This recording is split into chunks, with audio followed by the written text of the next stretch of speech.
Alright. Sorry, I was playing. I was just doing some the daily stuff in Musume. Okay, getting started.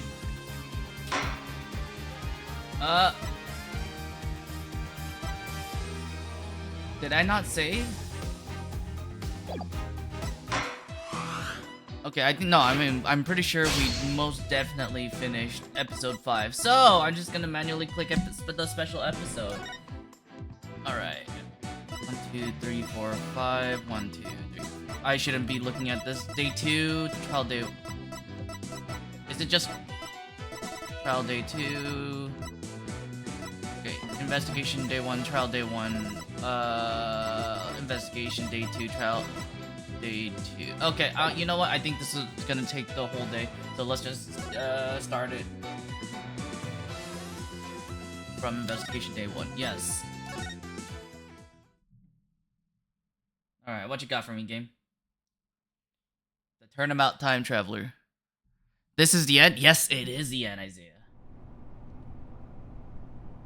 That is an airship.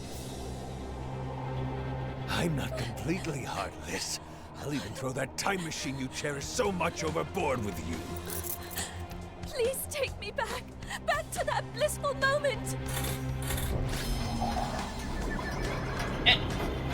We have a lot of spirit mediums, right? I most definitely don't believe time travel. It's almost time for the reception, milady. It actually really worked. I don't believe it for a second.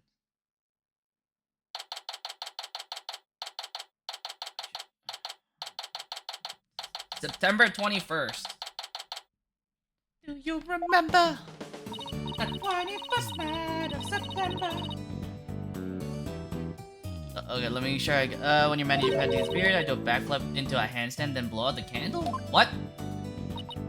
No, Athena, you got it all wrong. You do a backflip through the ring of fire while holding the candle in your mouth. What?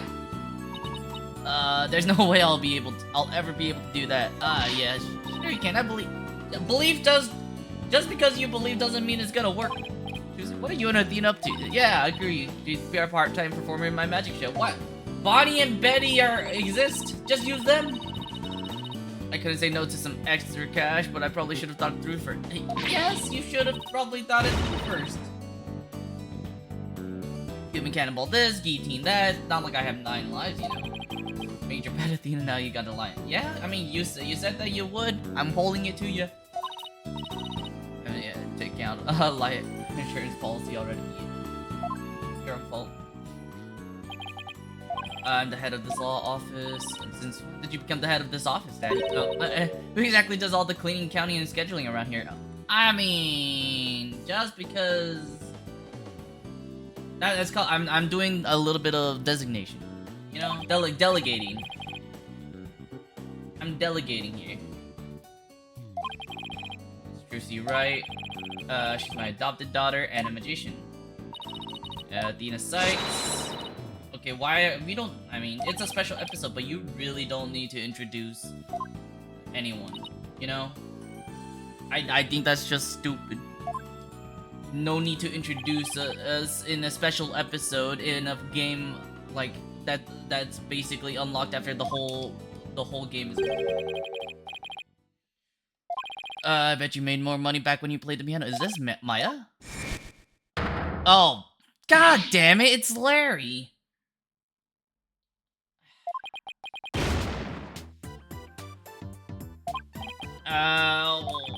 That's big news, that's what. I don't want to deal with Larry, man. Who's this guy, boss? The worst person you'll ever meet. Let's say he's an old friend of mine. Old friend. That you had come to. Somebody I want you to meet.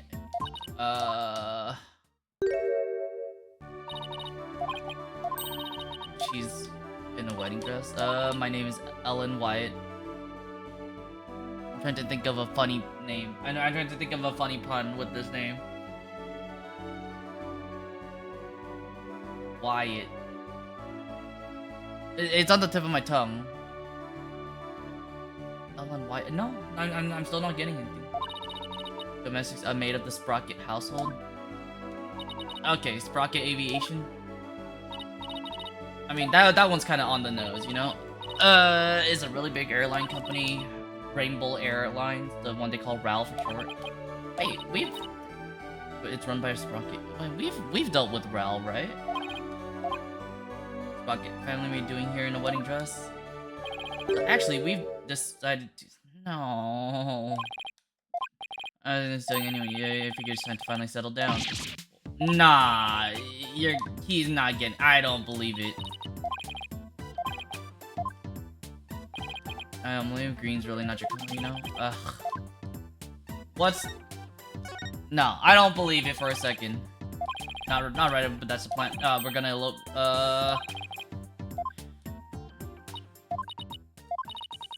Larry, I do believe there's been a major misunderstanding here. My heart already belongs to another. Yeah, that's what I thought. Also, what happened to what's his name? Devereaux? Didn't you change your name to Devereaux for Maya's mom? I'm in love with Soren, not you. His name is Soren. Weren't you running with so we could get married? No. So you could help me escape. That's the only reason why I ran away with you. She got the police for you and for what? I'm gonna end it off. I hate Larry so much. I'm being pursued by the police as a murder suspect. Oh. I find a dead body at my reception, so the suspicion fell onto me. They had me confined in a set room, and that's when Larry came along and helped me escape.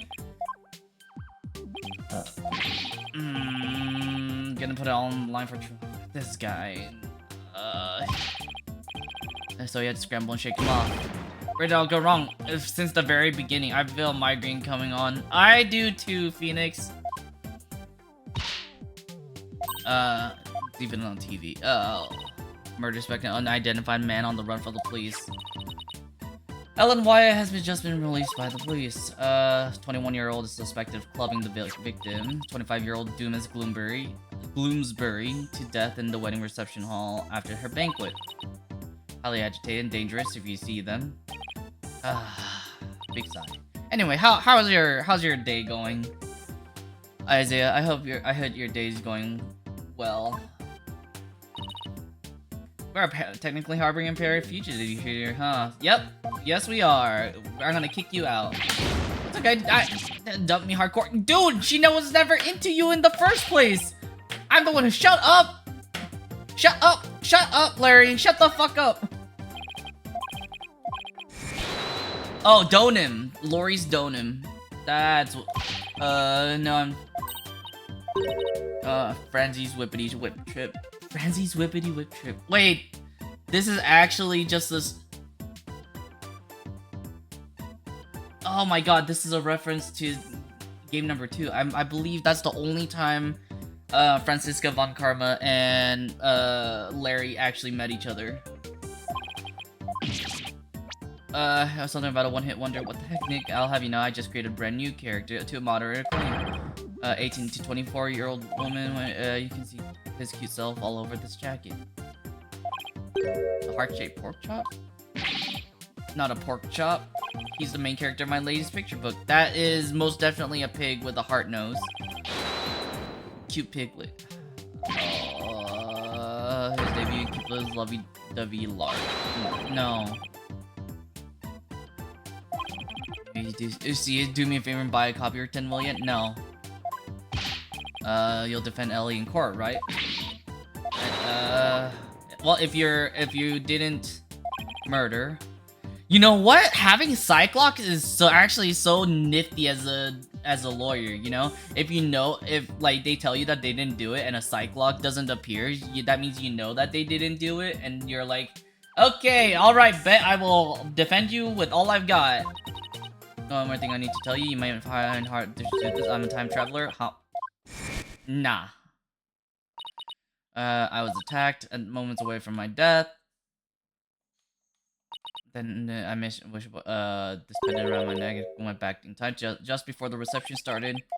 Only this time around, the man who was trying to kill me was already dead. I mean, if you went back in time and the man who was trying to kill you was already dead, then maybe you were knocked out and sent back to your room and everyone's gaslighting you, you know? Instead of, I think that's more believable than time travel.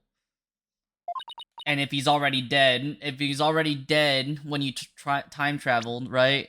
If you time traveled and the man who was about to murder you is already dead, time traveling, going back in time to the beginning of the day where you've woken up, either A, time travel isn't real. The progression of events led to his death before you like between the hours of you getting knocked out and waking up, or there's another time traveler.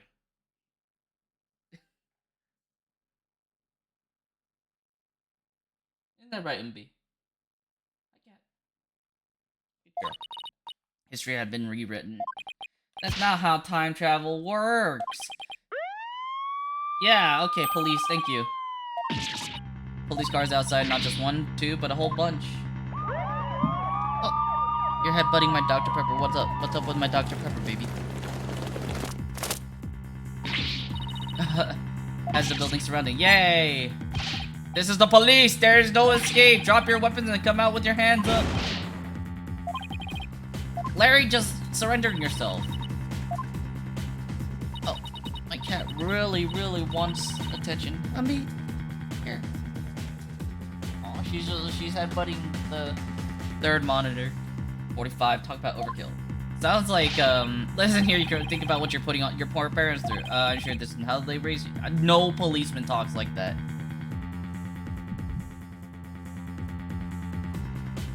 Think about their smiling faces and their warm home-cooked meals. Who the heck are you? A detective? No. You can't go in there, it's too dangerous. Wait! It's probably Emma Sky. Is everyone okay in here, Mr. Wright? Yeah, it's Emma Sky. Thank you. So I raced over as soon as I heard that it was Mr. Butts who's holed himself up here with the murder suspect after he made off with her in the fleet of patrol cars. The police are being extra careful because apparently a certain somebody yelled out, "Stay back, I have a bomb." Oh, Larry. Larry. Can you stop moving the monitor, please? Thank you. If you're gonna use that to just get to the bed anyways, what's the point of you headbutting the monitor? It's not even in your way.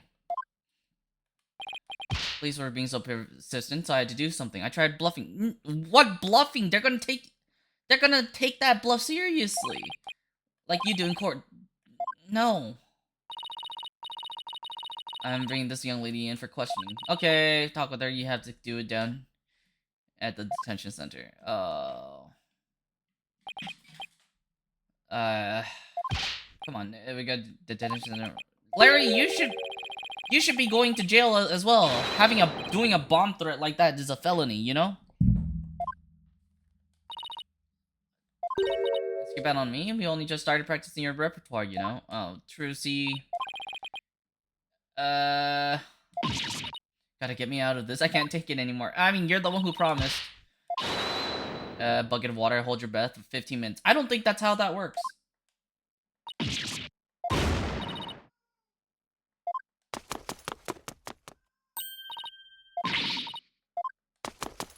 Ah, she's trying to run away. The only person cut out to be Trucy's assistant is Apollo. Well, and Apollo's not here because he's in Korea prop up. Most definitely. Whole time traveling business. Yeah. Okay. Time travel. Sounds like bullshit. Also, have you not... You know you could just always ask the date, right? If it's your wedding day, the 20th. And then if you truly went back in time, you could just, like, okay, if it was nighttime, right? If it was nighttime and you tell me that, like, and then you quote-unquote went back in time and then asked the date, oh, wait, you know what? You know what they could have done? They could have fake accelerated the wedding. So, like, let's say that when she woke up, she was gaslit into believing the date was the 21st already. I don't think that's. I don't think they would ever. I don't think anyone would have that foresight to do that. It's like, if they were planning to kill her, right? What kind of contingency belongs to uh going back in time, like gaslighting the potential murder victim that she went back in time. Larry, we haven't decided to defend her. I mean, we are gonna, because the story dictates it. Oh, wait, she looks prettier this way. You know, wait, why are you getting a pan? That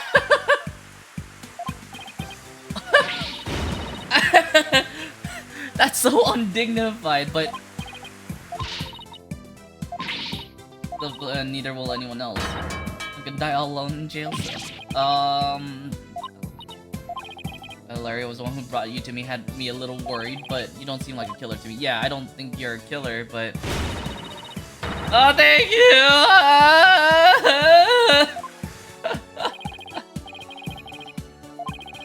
Did I really have a choice? I guess not. No, yeah, I mean, I would have taken the case because I don't believe she's the killer, but I don't like it on principle because you brought her to me, Larry.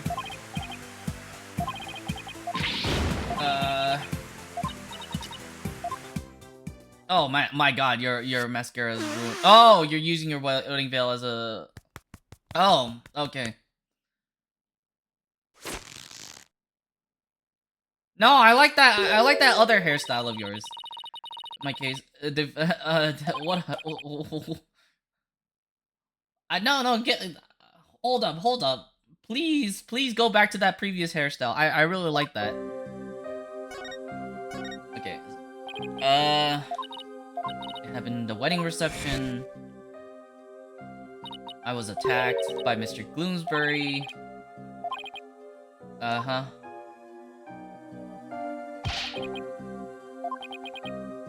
Larry, I need you to shut the fuck up.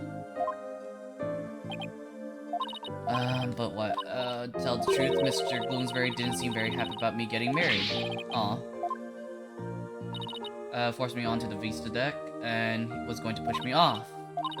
Lose my wife on what should have been the happiest day of my life, so that's why I made a wish upon this pendant. Oh, it's a pretty one. It's a pretty design. It was a gift for my husband to be Soren.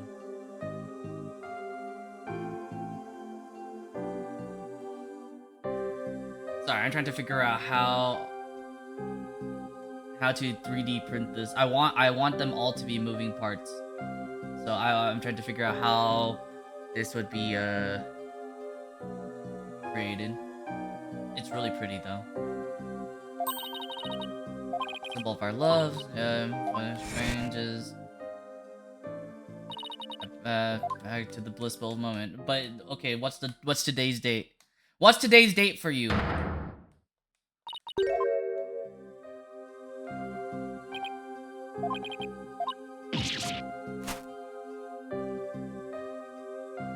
Yeah, I like this hairstyle more. Please don't bring out the pan again. Hell yeah, time traveler. Bro, don't you point that finger at me. An important part of the time machine Soren made. I mean, I haven't experienced a reception again, even though we've already held it once before. And during it, everyone there acted as if something unusual was happening at all. You're being gaslit by the whole crowd. And did the second reception. I went back to the reception hall and started cleaning up the place by myself. What? Right, she's a maid. When preparation and clean up of the reception banquet. But you're the bride!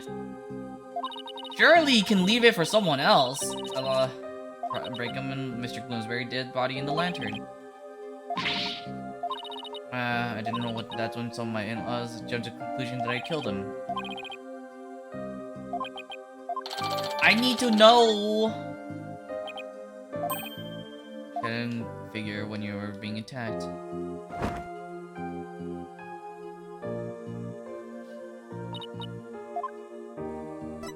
all, I need to know more about the wedding. What date was the? What was the day of your wedding? That's all I need to know.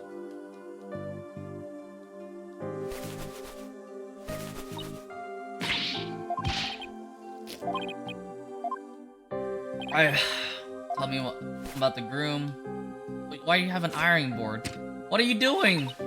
Soren Sprocket. Okay. The heir of the Sprocket Industries, I guess. Sprocket Aviation, I mean. Take over the company, rich, well, unclear. No, Larry, shut the fuck up. You're different as there's no comparison. Yeah, you know what? I'd rather trust in Soren, the rich kid, than you, Larry. That's how bad you are.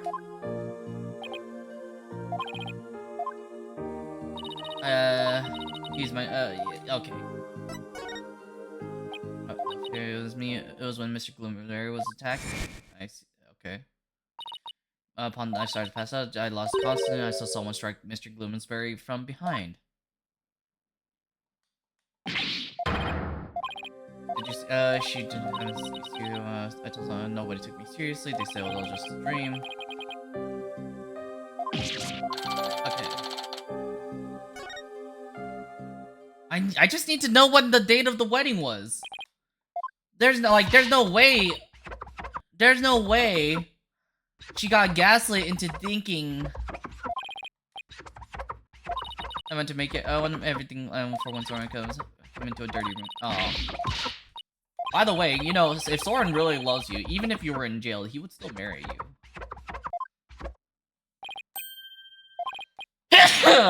If I saw the crime revealed, am I changing mind about me? No, dude, she is about to get married. Larry's actually pissing me off.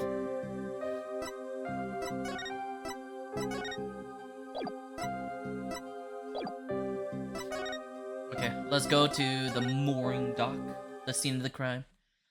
Ooh, it's a cow.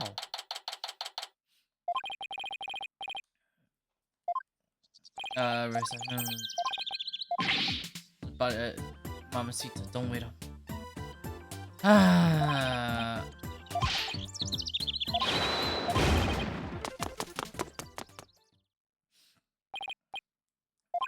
Well, time to go to the crime scene by myself. If I just hit move and go to the crime scene. No, I have to examine? Fuck me. Okay. Oh, hello. It got damaged by heavy winds yesterday. A big gust sent that bench flying into it. Well, that's what they're saying anyway. Oh, that's impair. That's important. That's important. Sorry about that. Right there in front of you. The whole ship is the wedding reception. Got it.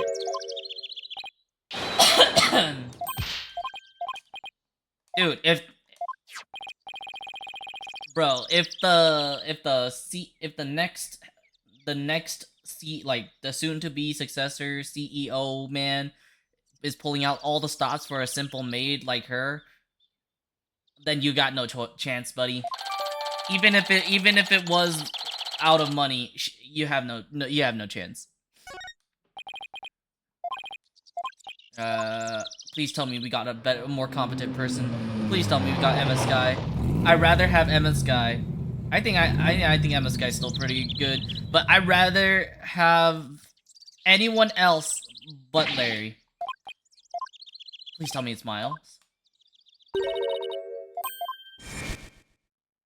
Oh, it's Maya! Let's go! You know what? I'll take it. Maya's still an upgrade. Tied the old knot, but I'm pretty sure he mentioned something about here with his bride.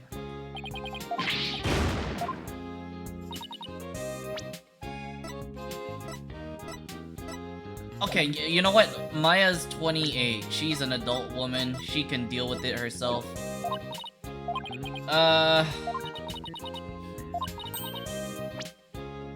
Imagine a new Elo, even for imaginary girlfriend never hurt anyone. More power to him. We don't need an introduction to Maya Fey, man. now that training is over, so definitely after the game finale. I mess Hey, Miles is here! Yay! But when did you become Maya's chauffeur? It's nothing like that. I happened to run into her en route and picked her up. By run into her, I mean she jumped out in front of my car. I nearly ran her down. At least we have Miles. If we're going against you, I'm sure we're gonna get to the case probably. However, I have some business on my own here at the crime scene. Yay!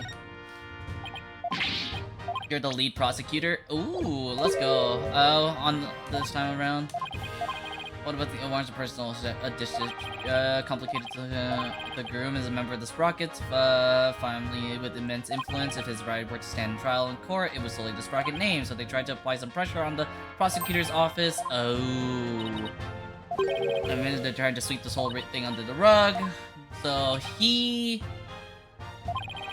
no one dares oppose him.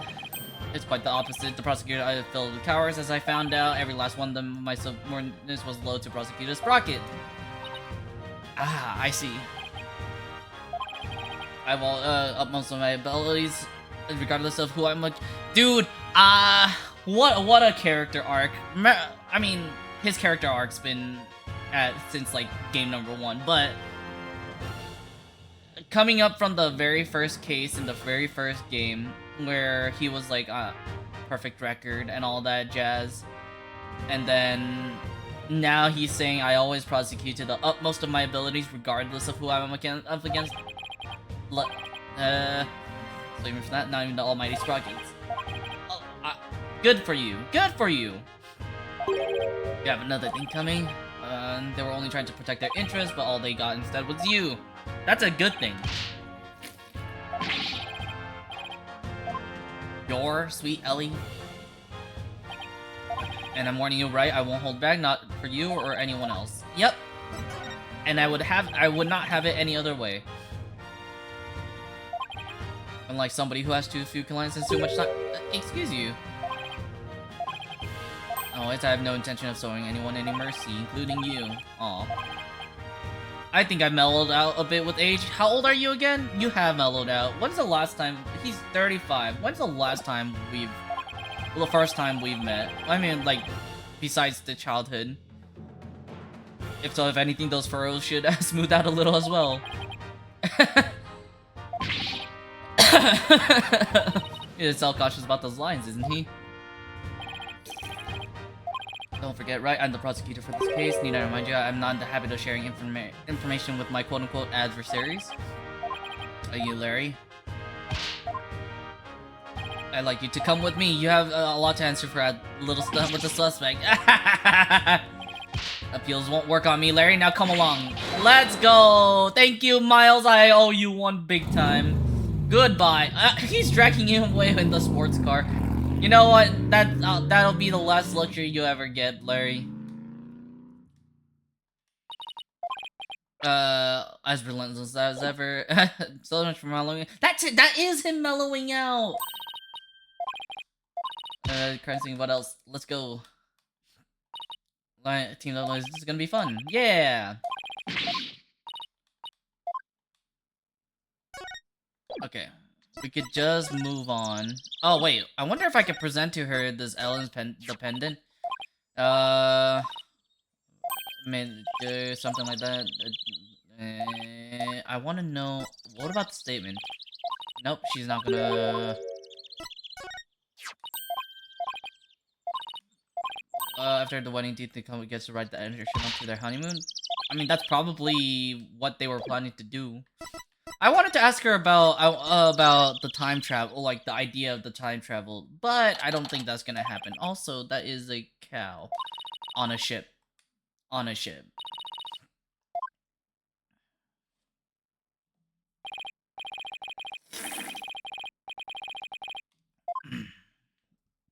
Well, at least Apollo's not here. He's afraid of heights. Hey, look, it's Emma. You're taking the case? Yep.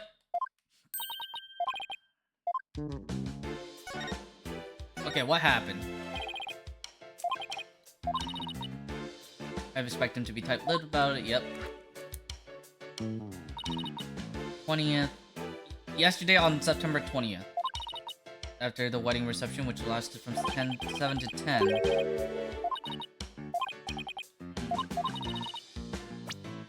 Dumas Gloomsbury.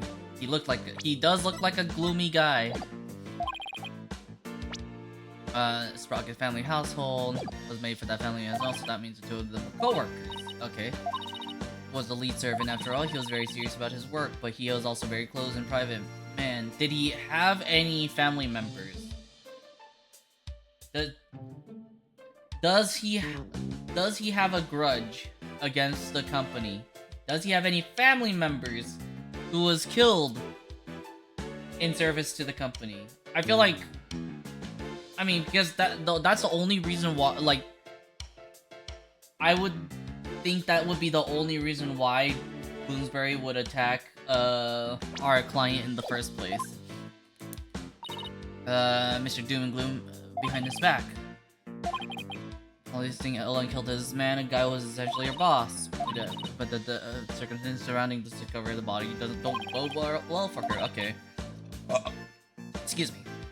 In-law saw what looked like the immediate aftermath of the murder in front of the body. The murder weapon still in her hands. What? Victim attacked the suspect and was killed when she fought back. Must be more jealous. I mean, can we look deeper into that? Wait, it's just self-defense, right? Should be acquitted if we could prove that, but sounds like a fairy tale romance. Oh wow, I actually predicted that almost word to word. Okay, murder. What was considered the murder weapon? Lock with a secret mechanism built into it. It was on display. Only when it was.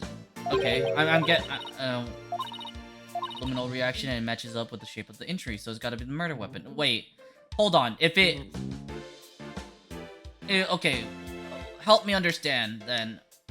If that is the murder weapon that killed him, and the in-laws saw what they claim to see be the moment of the crime, like the immediate aftermath of the crime, there would be no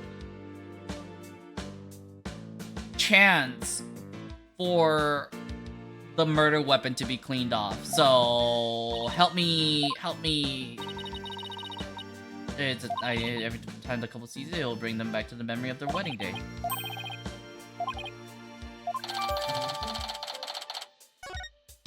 Can I look at this? No, I cannot.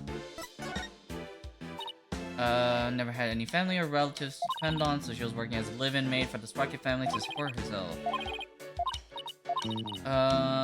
Okay, it's just talking about it's her time of Orion watching soap operas on TV. You watch the Plume Punisher, and that's all. I don't believe you. Her harassment too. She got pretty ugly for her. Oh. Well, proposed her marriage to begin with. After Ellen's arrest and everything, the marriage is almost definitely off now. Of course not.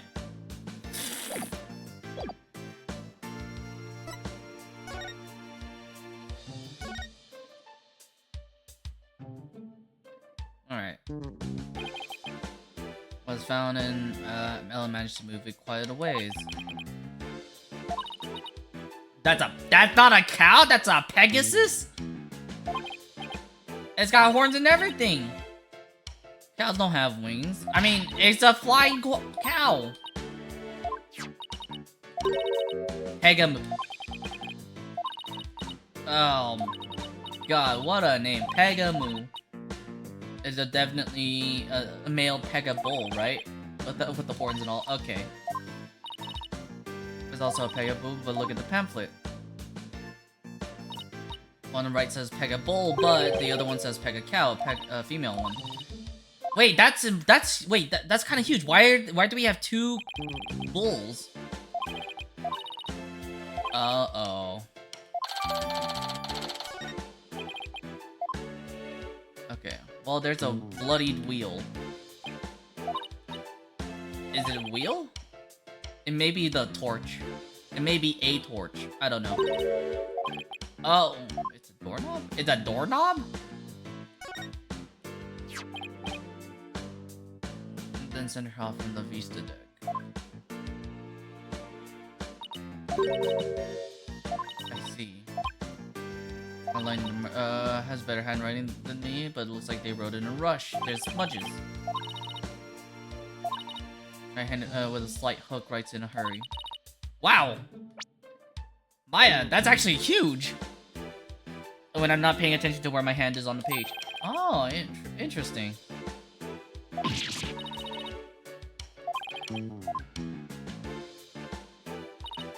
By the victim. Why would he feel the need to write instructions to himself like this? Here at the victim wrote.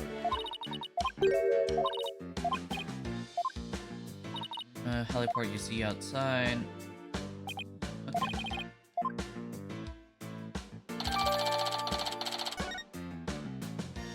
What's this? Flower petal? It looks like an eye. With eyelashes. I'm sure it's important. What about the light bulbs?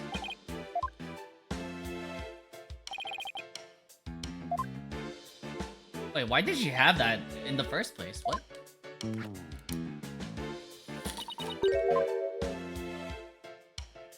Photos of scene as we found it. Okay.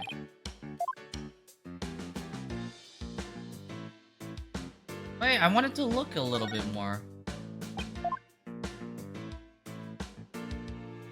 I wanted to... I really can't... Oh, really? The lights...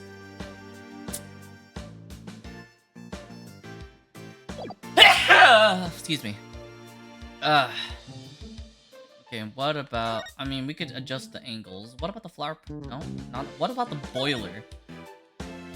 The boiler looking ass. Fog machine. Oh, is she gonna hit us with the fog? Maya's become more perceptive.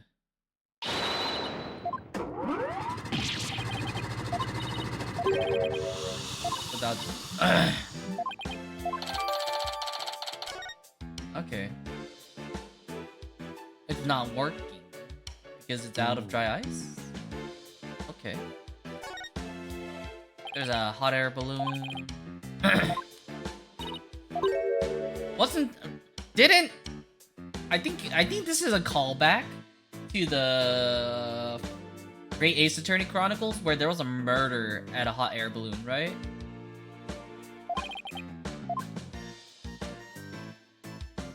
Also, there was the Miles Edgeworth investigation, the second one, where Simeon Saint killed the fake President Dijun Wang, with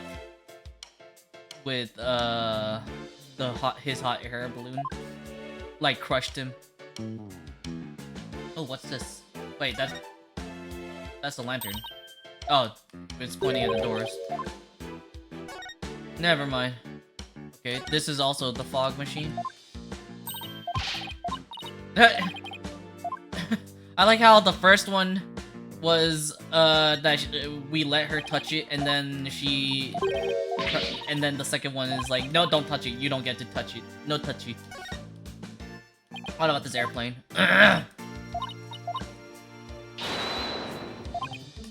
Oh, wait, what's this on the table? Oh my god. It's Larry's. If you were at the wedding, then why the fuck were you trying to think you had a chance of eloping with her? Okay, what about this back area?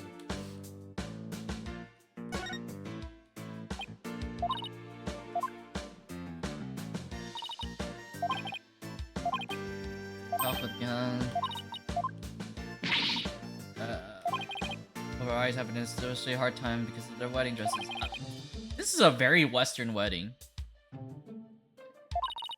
Actually, no. Eastern. I think Eastern weddings do that too. Okay, mind you, I've only been to like two weddings, and they were both in Korea, and they were both held similarly.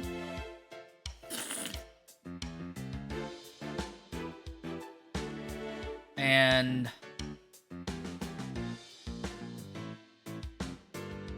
I'm trying to remember the first wedding and versus the second wedding. I actually don't know where they ate. I think they didn't. I think the second couple that I went to, I visited it, didn't even have, didn't even eat. I think they had like they got to eat after the wedding. That sounds awful. Vista deck. Oh, I wanted to look at the timepiece in the background, but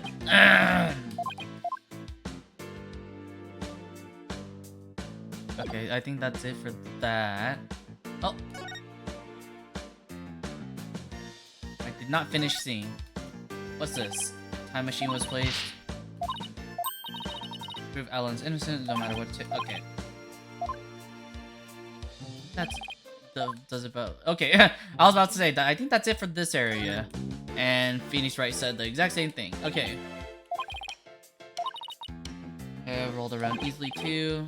Quite a hassle if you have to lift and carry him everywhere. What about inside? What's inside of it? A wheel? Oh, okay.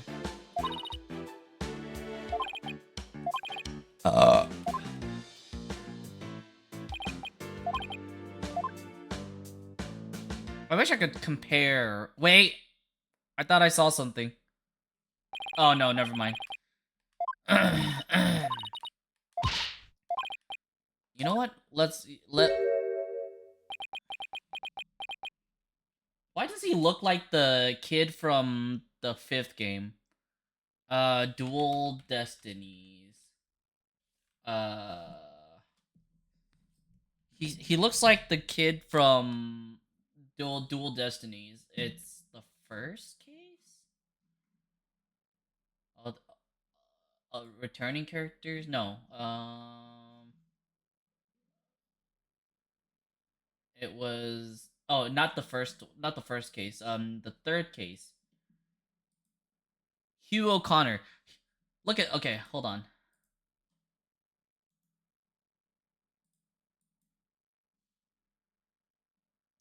Let me see if I can window capture.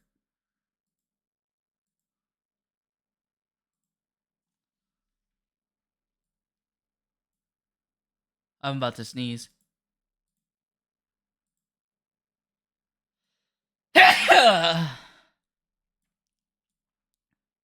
They look exactly the same. Just different outfits.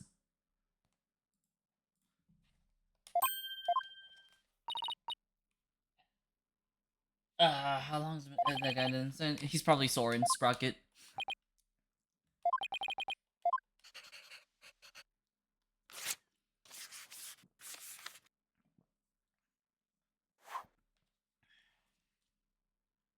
Oh, too fancy for it to actually talk to us, huh? Get out, intruders. Oh, okay. The lone son of the president of Sprocket Aviation, Soren Sprocket. The future president of Sprocket. Okay, so fiance.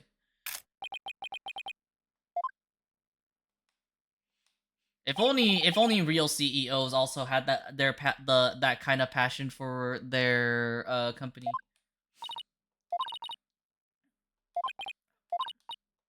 design.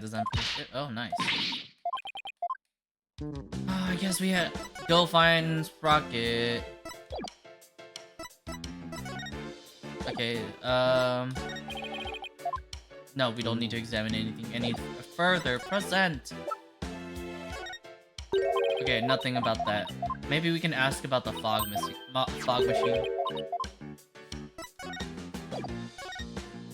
Nope. Okay. This is such a long dialogue. Photo of the victim. Was planning to commit a murder on somebody's day.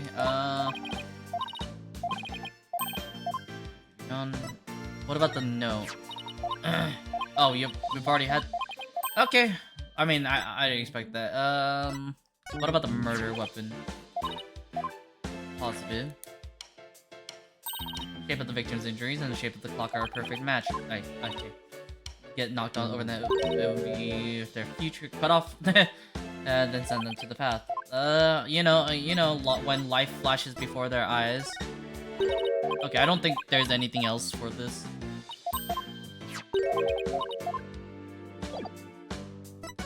Chocolate Cheetos. Back to the reception hall? Oh, why are you here? And he's not gonna talk to us. Oh, he's gonna talk to us with his papers. Oh,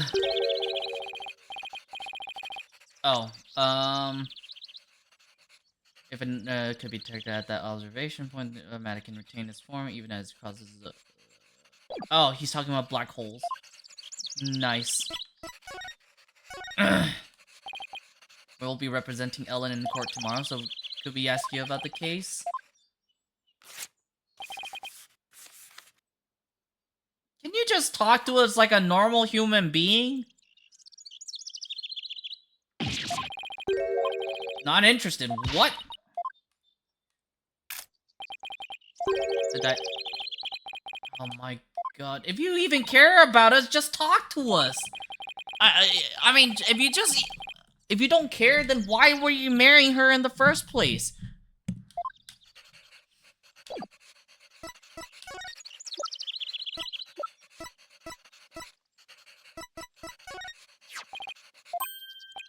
Is that... Yes! She's...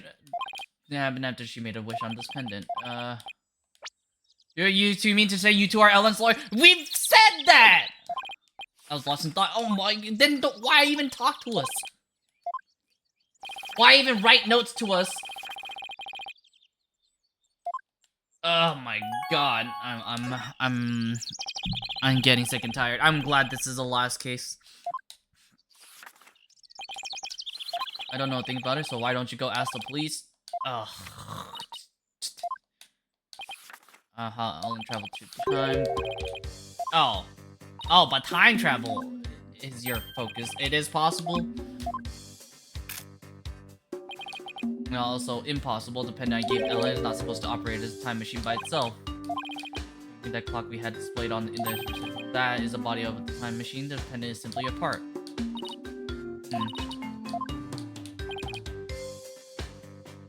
Traveling down a road by car key. Wait, I wonder...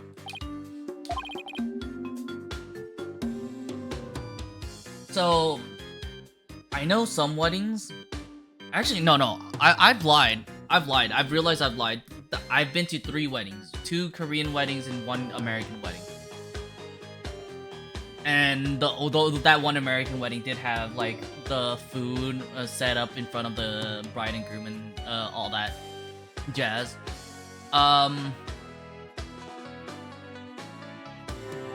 Where was I going with this? I've been to 2 weddings, both Canadian. Nice. I'm trying to imagine a Canadian wedding. It's coming up as like an American wedding, but with more Canadian bacon, which is such a bad thought, right? Because most definitely it's not like that. I don't know why I'm stereotyping.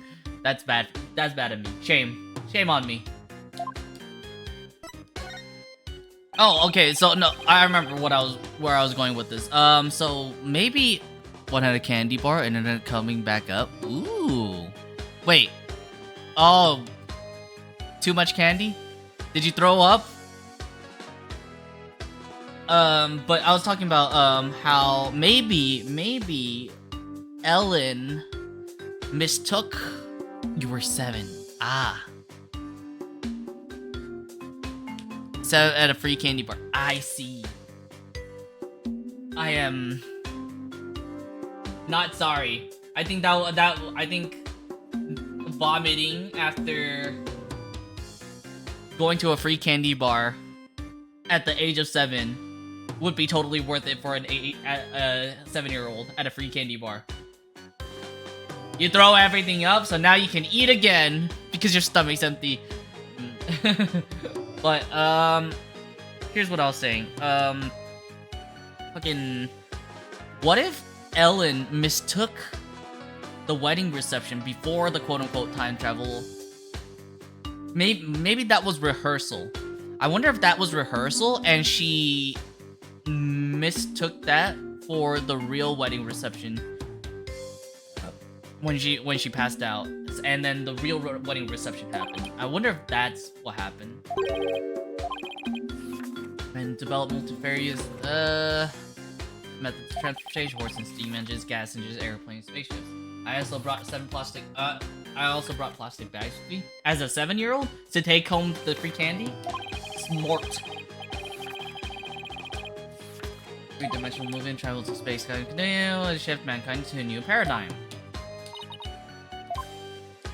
Regeneration, Spock advanced the development of transportation. I think a blimp is kind of negative transportation, man.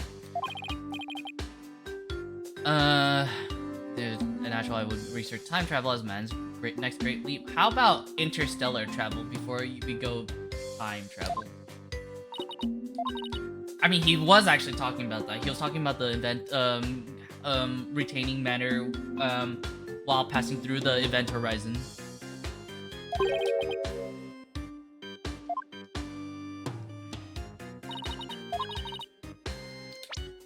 It's the same burger, but with a quicker and more efficient delivery system. So what someone really wants to do is launch humanity into the future. I love it. Launch, not lunch. No! Truly one stops daring to believe. Besides, time travelers do exist.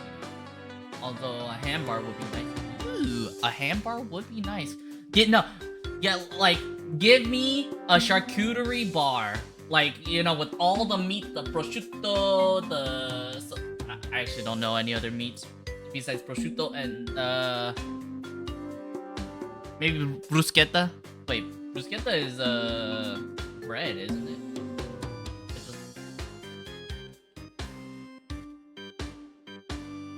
Oh yeah, no, bruschetta is, the bread and tomatoes and stuff. Italian meat. I know salami. Pancetta.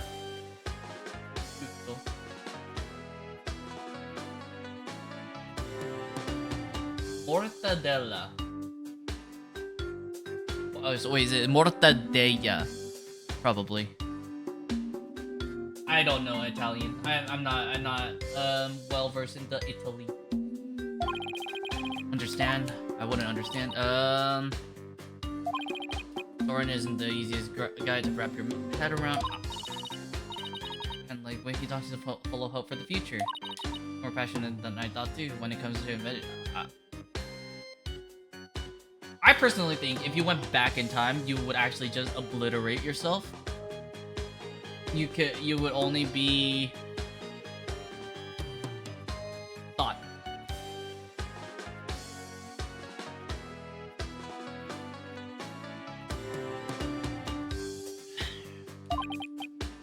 Lack of concern for Ellen is troubling though. I hear that the rest of Rocket Valley was opposed to your marriage.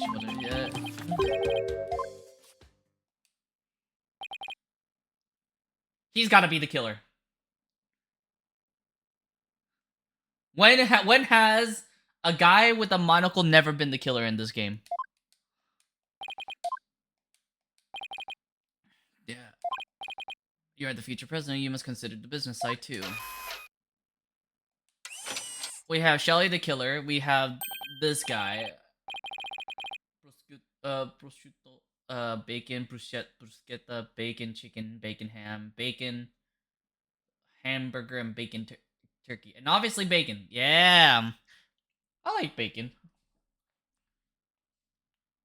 I've sent the car over at once. I'm not interested. Okay. In case your attendant is waiting, please go to him now. Bye. I guess this is bye for now, Soren. Talk to you later. Pierce Nickety.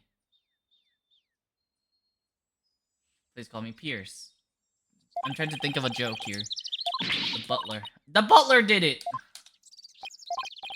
Ellen White's lawyer. Have you heard the definition of bacon?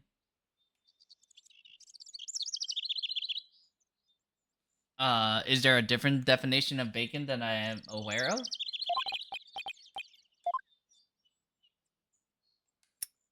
The reason I'm not a vegetarian.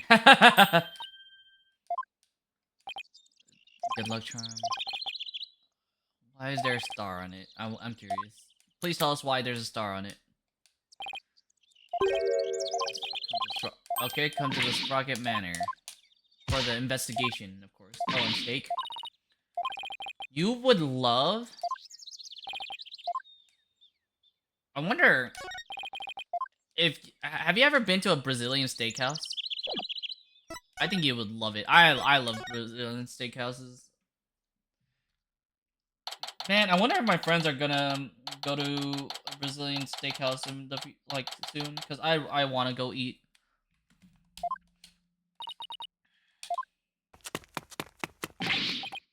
Oh no. I'm towards eavesdropping. So let's talk deets. But it doesn't about in public and restoring the Sprocket family's reputation.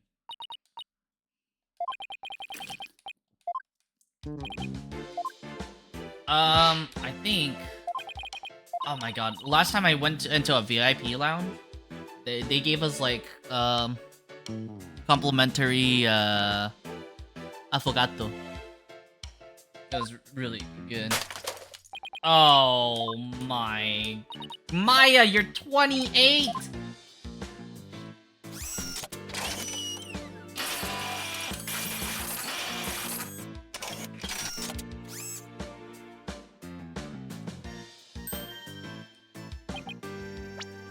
Pierce Nickety has to be the bad guy. I don't believe it at all. I don't believe it for a second. Affogato. A-F... I'll just spell it out.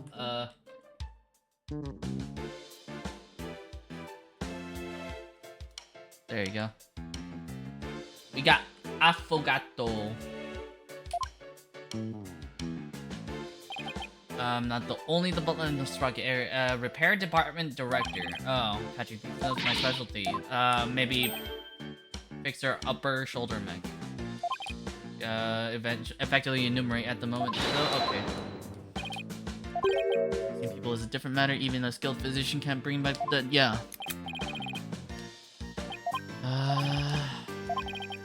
I want to look around first before I talk to him. What's this down here? Ooh, it's a card. Key card. This one belongs to Ellen. She was arrested by straight away this morning. Hearing about the gaudy jacket here. Ugh. This guy. You ruined ice cream with something hot? It's actually really good. I don't knock it with you until you try it.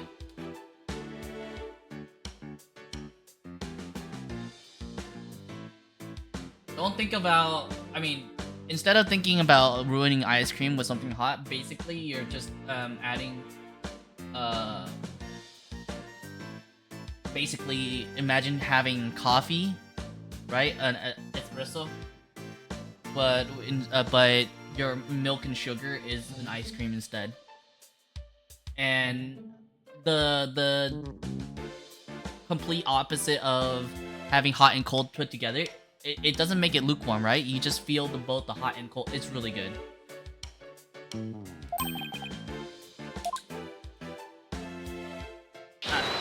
Fucking Larry.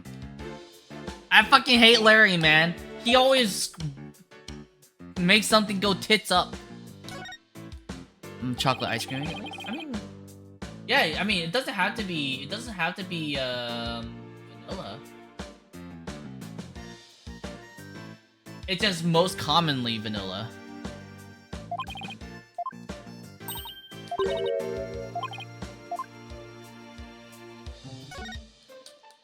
Bridal bouquet.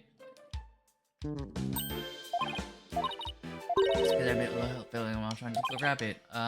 Ladies got it. Don't throw it! That could be... Bad luck to catch a bouquet of a marriage that doesn't last. Got it. Yeah. Phoenix. Not Phoenix, Maya, you jerk. Full logo on the flighting chapel too.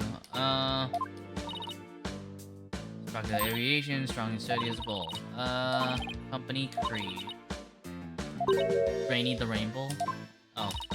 It's a Rainbow Bull. Oh my god, these names, man. What about this? It's a camera. Why are we in steampunk land?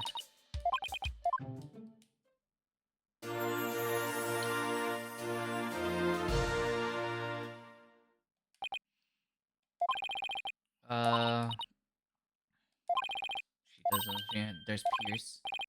Where's Pierce? Oh. Behind the sweetheart table.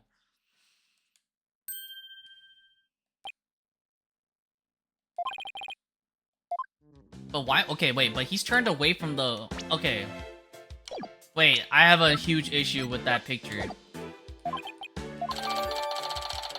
Why is he turning away? Everyone's mostly facing the bride and groom, but Pierce, the butler, isn't. He's looking towards the cow, the one that's hiding, the one that's hiding both, hiding Gloomsbury. So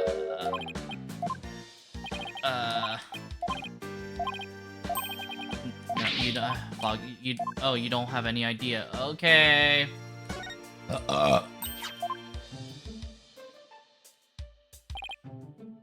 Wait, I wonder who this is. Selena Sprocket, Soren's elder sister.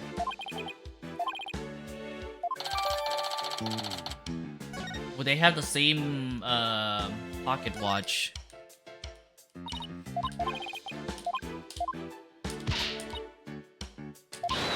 Wall would open up to the plane and take off in an emergency. That would be funny.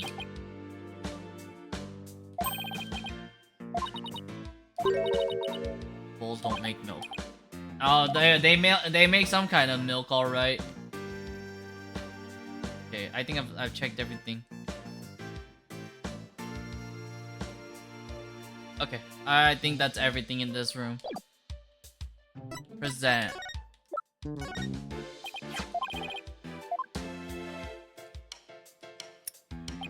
About that. Oh, if you wouldn't mind, could you tell us about her?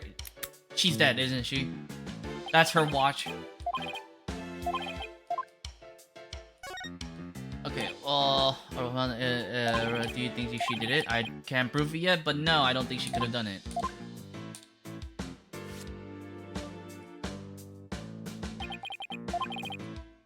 I'm gonna go, she fought back and ended up killing him. I agree with the perspective, rather that's the consensus of the entire Sprocket family. Tried to pressure the prosecutor's office into burying this case.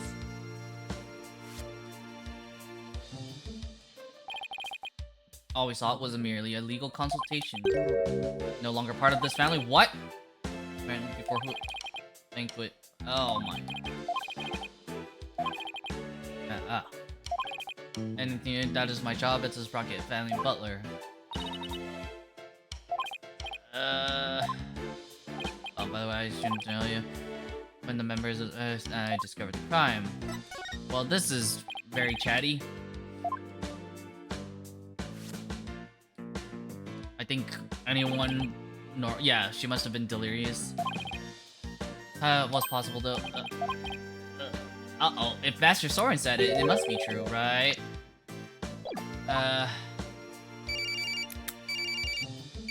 Who's calling?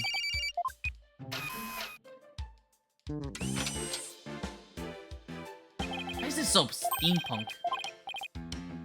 Madam, we will have milk tea. Lemon slice are ready. Just must have. Oh, he's talking to the waitstaff.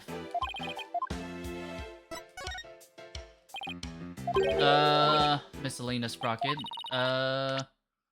Was next in line. She's not the next president anymore because she died in a car accident.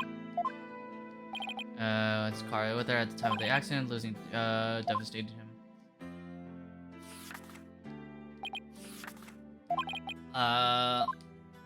But that's her watch you're using, right? What's your relationship with her? I mean, if Soren is the type of person to marry one of the wait staff, it stands to reason that his sister would be of similar mind. So Pierce could hold a grudge, right? Pierce would be holding a grudge that Selena passed away instead of Soren.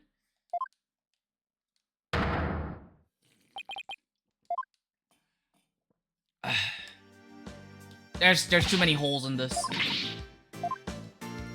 Well, after that deed had been committed. What? Oh no. What are you doing here? I don't know, Larry. I don't know, Larry. I don't know him. I've never seen this man in my life.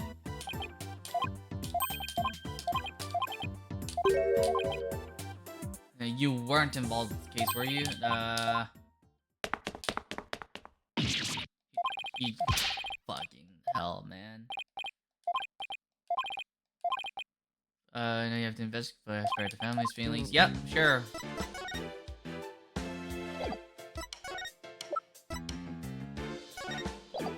I wonder if I can kind of employees would lose their jobs. That's fair. And now it's going to trial. I suppose there's nothing to be done about it. Whatever. We're going back to the mooring dock. Probably Larry's there. Of course he's there. I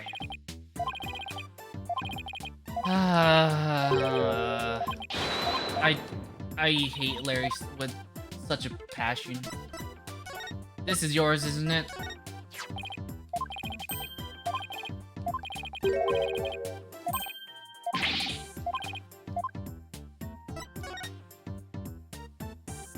wonder if is Larry not in this picture?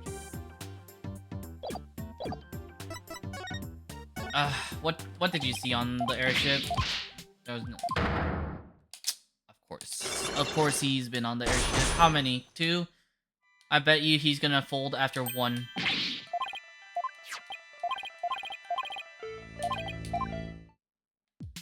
Take that! You know what'd be cool? Okay, so we've used the bracelet and the Cyclops outside of the courtroom. It'd be cool if we could do the therapy sessions outside of the courtroom as well. Nothing whatsoever. Then you would have been involved with this person. Take that! And all those cops. Yeah. Oh, he didn't fold after 1. Okay.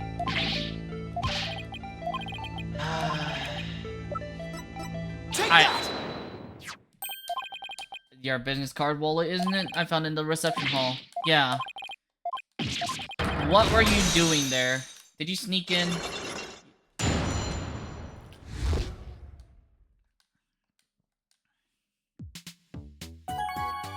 What you saw on the airship? Deliver the welcome to our wedding sign they ordered. Huh. My wedding welcome signs are very popular on the net. Oh, okay. I mean, I'd seen her on the photo for the welcome side. But seeing her in person, the way she smiled and said thank you, I felt like I've been hit by lightning. Oh.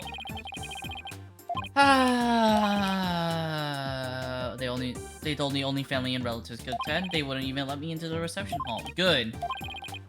Wander around the airship and will drop my business card wallet and brought it up. But you know what? I saw something incredible while I was on the Flying Chapel. Like, get a load of this. Oh boy. What the heck?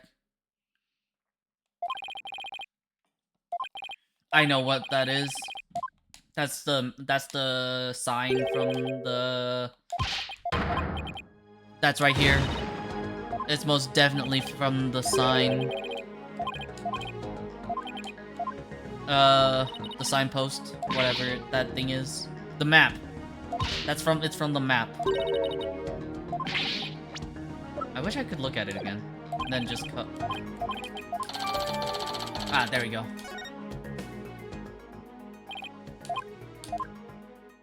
He experienced a time slip, but... oh.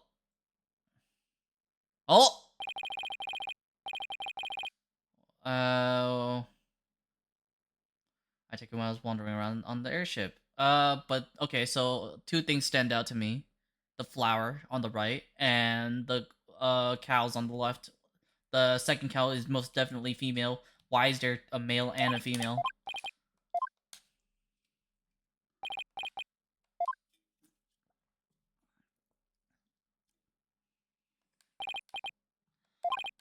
New prepping area for the reception. I took it while Ellie was getting everything. Okay, before the incident occurred. Controlled by secret. How'd you get in there? This guy.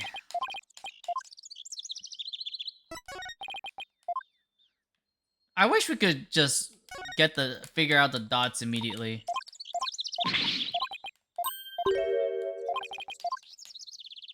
Because that's this is most definitely the sign. I wonder why it's backwards. You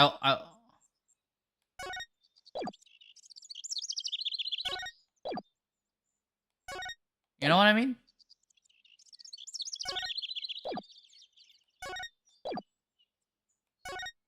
Or, oh, wait, maybe, oh, okay, it's upside down. I see it now, it's upside down.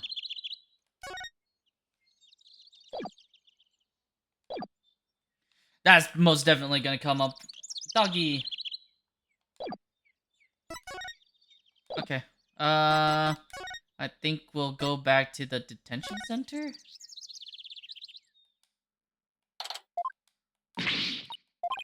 No, there's Master Soren's. Oh. Probably Soren. They're gonna, marriage is definitely off. There's no other reason we cannot have a criminal felon, but she didn't do it.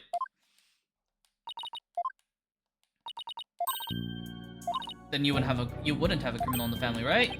Yeah, that will be impossible. But he may look like a nobody, but he can do some pretty amazing things. Hey, excuse you. Naruhobo was in the past. I understand your name is quite well known in the judicial world, for better or for worse. If I can prove Alice, then you won't stand in the way of Soren and Alice's marriage. Most talented lawyer in the world can change reality itself. Sure I can. Watch this. I will fabricate evidence. JK. Beyond the shadow of a doubt. That's where you're wrong. That's where you're wrong. It has to be beyond reasonable doubt. If it's beyond shadow of a doubt, then I can most definitely say you're exaggerating, and it's wrong. You actually have you are actually legally supposed, like, mandated to say beyond reasonable doubt, because if you say beyond a shadow of doubt, you actually will get penalized? I don't know. It's gonna be used against you.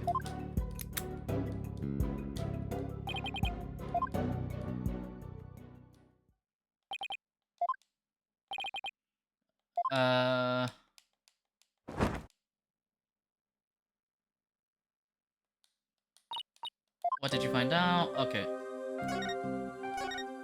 You had been standing in front of the victim with a murder weapon in your hand. I like this hairstyle way better. Please don't cry into your pan. Found him, he was already dead. I panicked and was hoping I could go back in time, like, again. Timekeeper from the past and brought it over without thinking. Oh, that's so unfortunate. And that's very little trip to time. None of your in-laws can confirm your story, I'm afraid. Only exception is Larry. He said he saw something.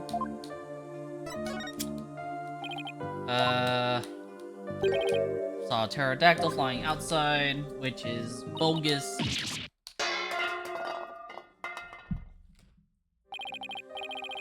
Here's Nickety told Larry to keep quiet about it.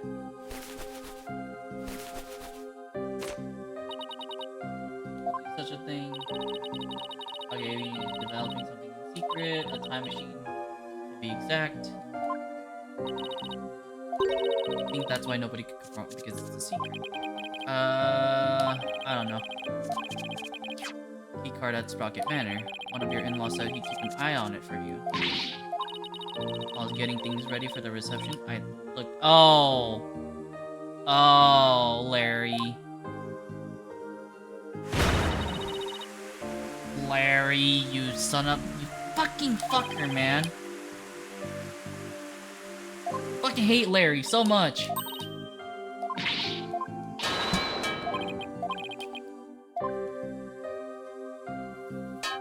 This is all Larry's fault.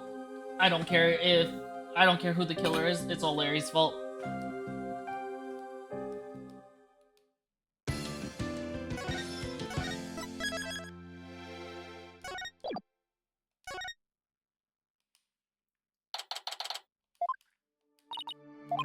Okay. Why are you still wearing your... It's been a day! Why are you still wearing your wedding gown? Surely you have other outfits.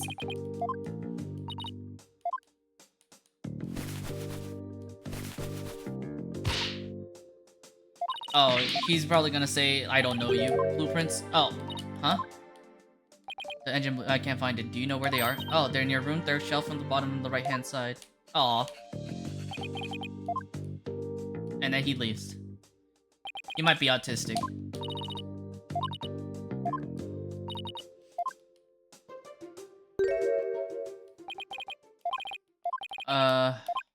Come home soon. Aw, that's cute.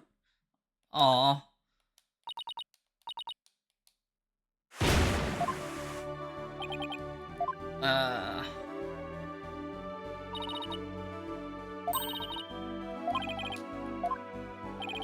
Looks like Soren isn't big on words, just because he cares about Ellen. Picture mascara. Why do you have to voice act the blowing the nose?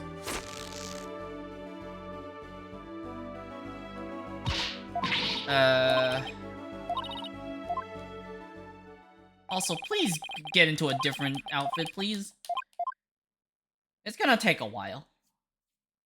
And a wedding dress cannot be that comfortable.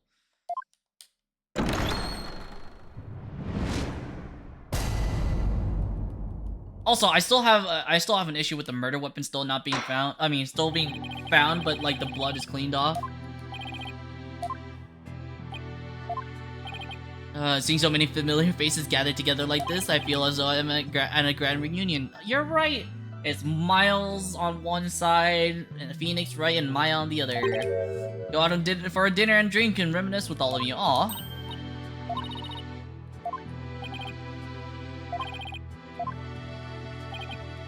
I have no intention of comporting with my enemies. You're not your enemies, we're your opponents. Just because you're my opponent doesn't mean you're not my enemy. I mean, wait, sorry, I said that wrong. Just because you're my opponent doesn't mean you're my enemy. However, we're after the conclusion of this trial, I might consider joining you for a little welcome back party. Yeah, let's go! I certainly wouldn't mind an invite at the very least. Hey, listen, I get it. It's all about compromise? What was it? Conflict of interest. If we have a dinner together right now, it'd be a conflict of interest. But if it were after, then it'd be fine. Attendance at the wedding reception that occurred from 7 to 10. Apparently felt some animosity towards Ellen White, and so a bit after the reception ended at 10 p.m., he assaulted Miss White and to kill her. Fought back, ended up killing Mr. Bloomsbury. Then the defendant might not be criminally responsible. We'll make my view on the matter today. Okay. It's probably Emma Skye. First witness, Emma Skye. Yep, it's Emma Skye. I know those ankle bones anywhere.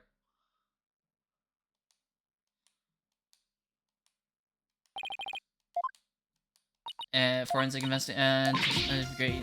Being the same court is a great honor. Oh, it has been. Wait. All right. Good friends and all. Wait, but you've already met before. You two have already met before in the Miles Edgeworth case. Oh wait. Now that I think about it, Larry did meet Franziska von Karma in the 3rd game.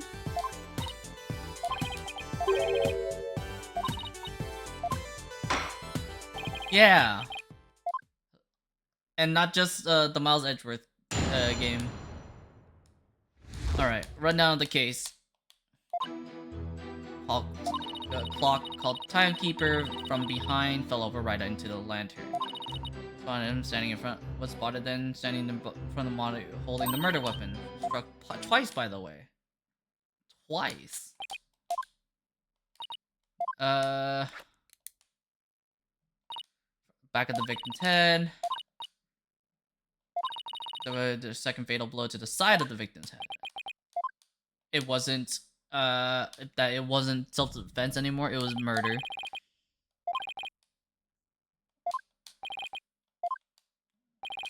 Fighting back because she was being attacked.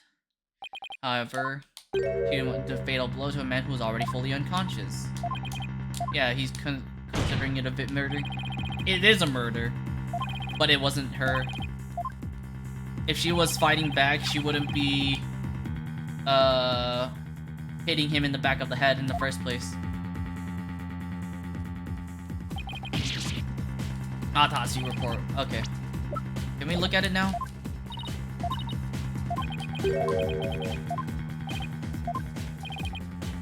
Get a head, but he hasn't lost his touch. Okay.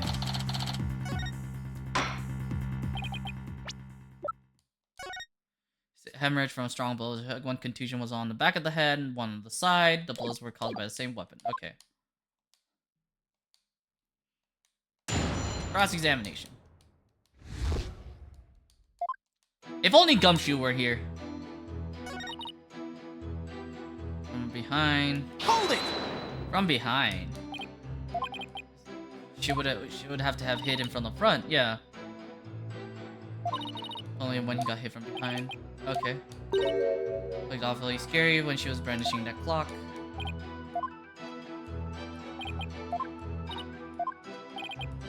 Okay. And then somebody holding the murder weapon. Objection! What the hell was that? What kind of objection was that? That sounded so bad. Yeah. Anyway, this only conclusion we can draw is the defendant and kill the victim. Okay, but victim was struck twice, by the way.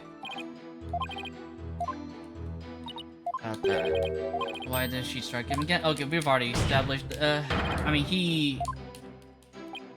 he's already established that she was wanting to kill him.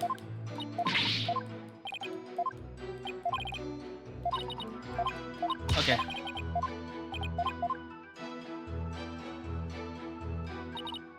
Hold it! Called the Timekeeper. Okay, I'm just covering my bases here. I really didn't need to press on that.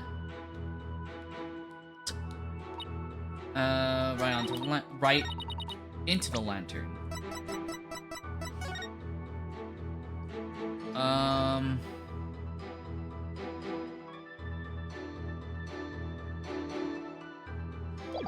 I don't know how he would be into the lantern.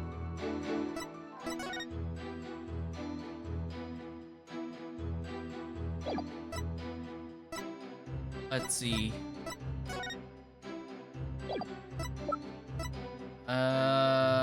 From behind. That's not what I think holding the murder weapon. Maybe this? Or...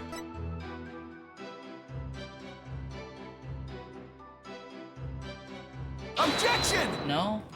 I'm trying to say that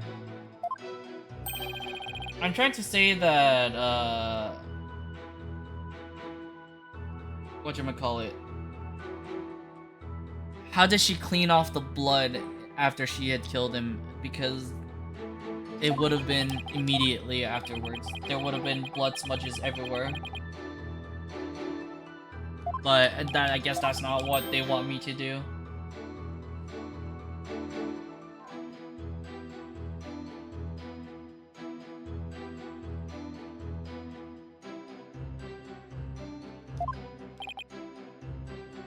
But my second choice is... But if that's not the case, then I'm gonna say... this. Objection! Because... he had...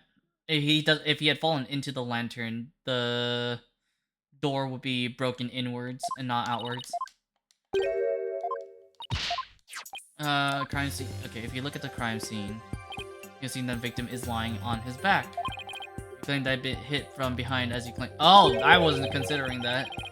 Falling over into the lantern face down. Not enough to simply take someone's side, even if it's Edward.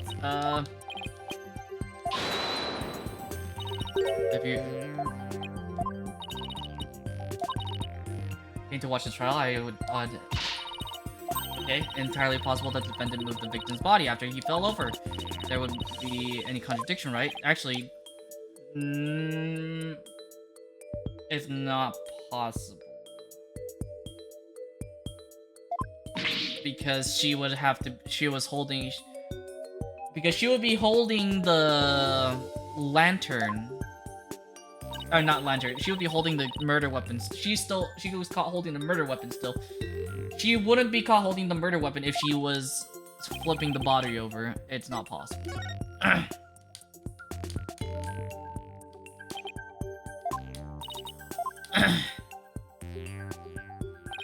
But that's not the case, so I'm gonna have to choose this one. The bits were would have fallen off. Yeah. They're lying perfectly undisturbed on top of the body. This means the victim must have been lying face up from before the lantern even broke. If that's true, then when was the victim killed? I mean, the lantern was still whole during the reception, right? Right, which means we're just overturning a major assumption about this case. When the victim was already dead before the lantern was even broken, then the body must have been inside the lantern since before the reception started. Exactly. In other words, the defense asserts that the victim was killed before the wedding reception.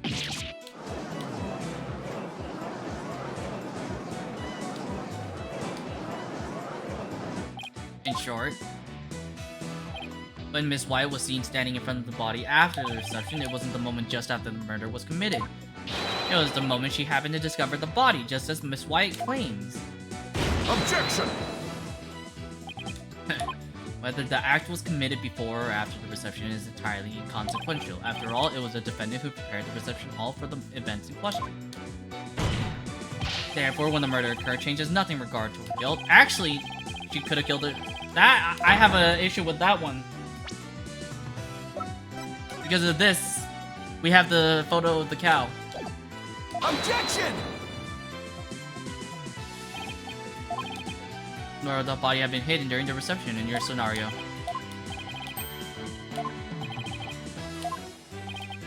If Miss Wyatt didn't commit the crime in the reception hall, then that means someone somewhere put the victim's body into the lantern. In other words, if the murder, I mean, it opens the possibility that he was killed somewhere else. Then it's possible it was moved along with it from somewhere else. Nice. Run them out all you want, but do you have any evidence to support what's coming out of it, Mr. Wright? In that case, what proves the lantern moved? Take that! Oh. Oof.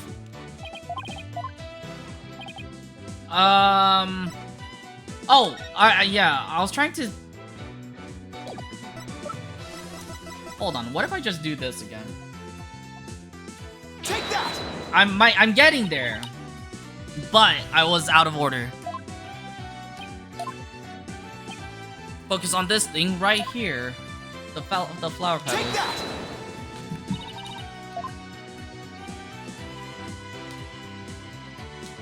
These petals are from a kind of flower that were not present in the reception hall. This means they must have gotten to the lantern when it was somewhere else. I propose this piece of evidence. Their petals are the same shape as the petals in the crime scene photo. Objection! They're from the same flower, yes. Is that really all you got? A flower is a flower is a flower. They're all the same. I would hardly call what you presented compelling evidence. I'm afraid I couldn't disagree with you more, Mr. Edgeworth. Oh, shit! I gave a flower of this type to my lovely wife once when we were young, so I can assure you that this is very meaningful and compelling evidence indeed. Soundness of my it is backed by nothing less than pure love. Bruh. Also,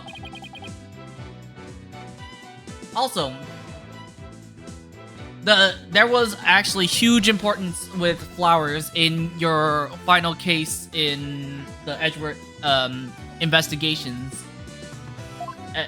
Come on. It's not like you have anyone you'd actually give any to. After all, maybe you should study up on them just in case the opportunity presents itself. This is from the man who only knows the name of 3 types of flowers. That's hardly relevant to the case at hand.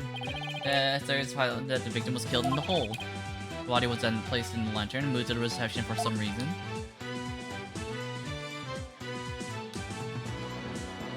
It would completely destroy the prosecution's case. The victim body was inside the lantern during the entire wedding reception, while the defendant were betrothed were celebrating their love.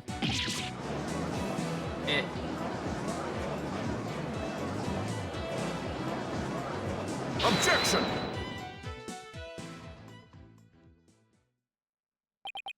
Here's, what are you talking about now? What? Take another look at all the evidence.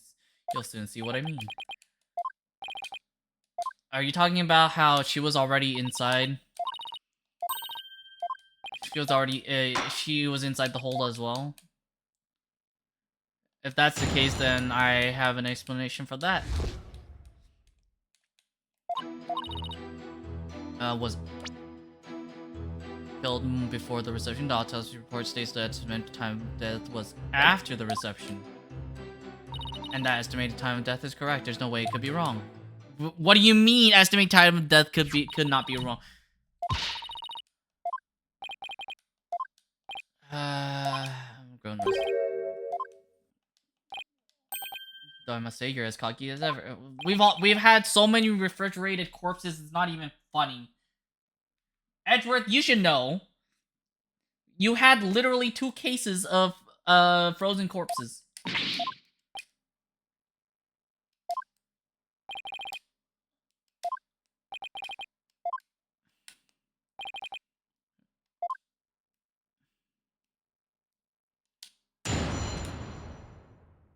Like the first one with the ice sculptures, and then this one. Not this one. The last one with Yijun Wang. Not have been killed before reception. Autopsy report states the time of the abstract and their estimated time correct. There's no way it could be wrong.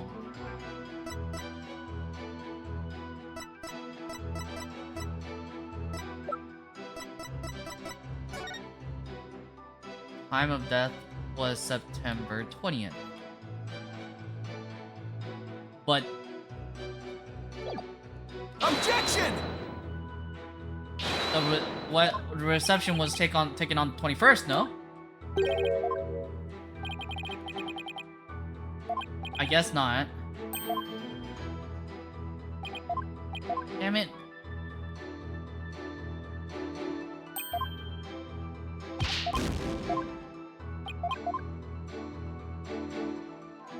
Okay. There's no way it could be wrong. No, just keep the body from decomposing. Oh my god. That was also another thing, right? Airship big enough to fit a body into. Okay.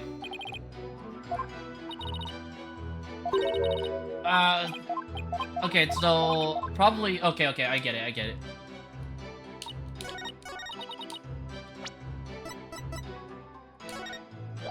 Oh, 1, 2. Okay, I'm trying to find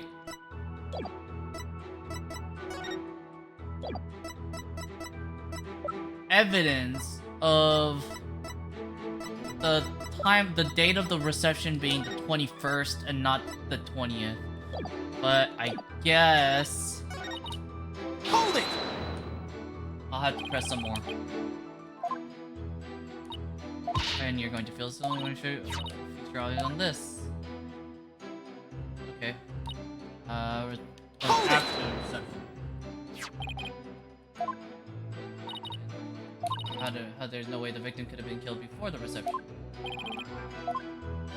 Think you overlooked something big. Oh wait, wow.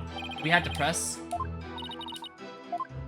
You know, he's simply bluffing. I'm not bluffing. Okay, so maybe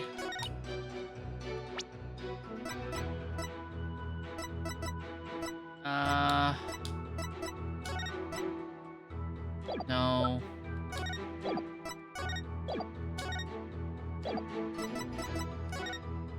10 p.m. till 1.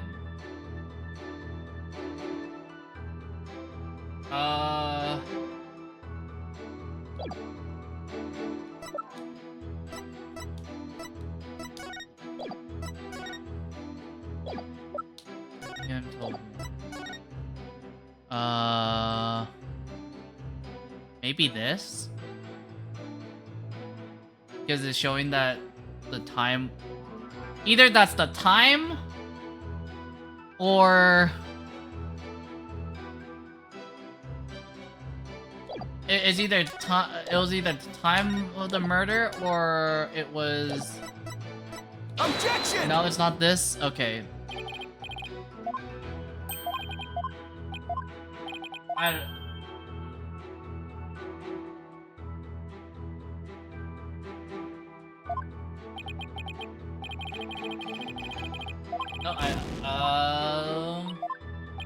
Oh!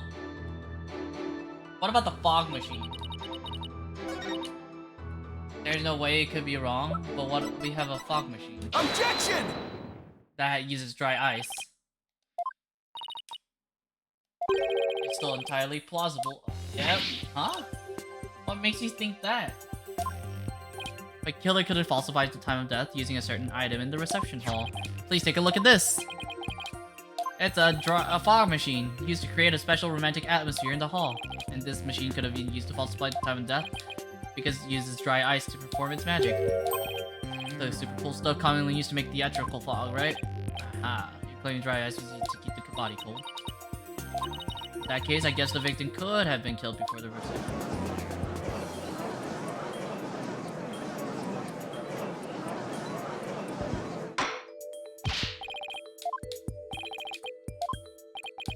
The victim was killed and hold before the white ring reception. Acknowledges possibility of the claim. Okay, but... Well, also like, thank you, Mr. Wright. What? For what? What did we do? I didn't know how a certain piece of evidence fit into this case. But now, thanks to you, I do. Uh-oh. What piece of evidence? One needs a keycard like this one. And here we have a record of those who entered the hole with such keycards. Oh. The times aren't specified, but these are the last 3 entries on the day of the murder. The last person to hold that day was the defendant. None other than defendant. But that can't be it.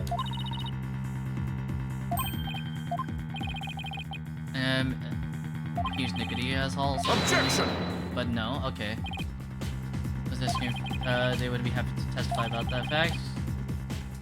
But my confidence is rarely misplaced. Ugh. Well, it's safe to assume that after killing the victim in the hole, the defendant moved his body into the hall in order to dispose of it discreetly. do you mean by discreetly? I mean, she would have had the chance to dispose of anything in any way she wanted, including taking the lantern off the airship without raising any suspicion. Okay, but that's her as a maid. I mean, whatever. Sure.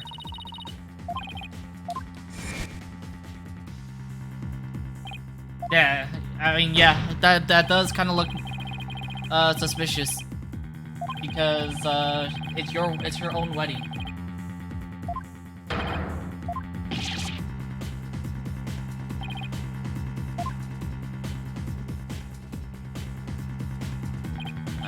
Perhaps you should ask Miss Sykes for some help in reviewing Defense for Dummies. Nicole Sweat. Shush! Hush you! Promise of seeing that miserable what brought me back to court today. Certainly made all my stress and woes as chief prosecutor just melt away. Again, something to stress over before we're through today. Render your verdict at this time. Or that man over there tries to throw the court into chaos with meaningless bluffs. Are there any last meaningful bluffs you'd like to present to the court?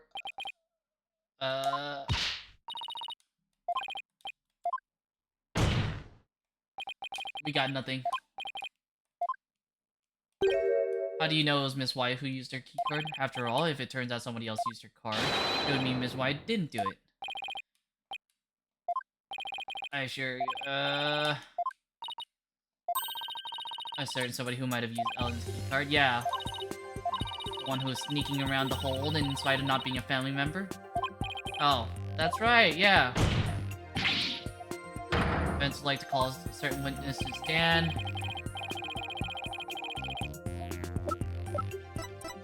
Take that! Fucking Larry. That's your witness?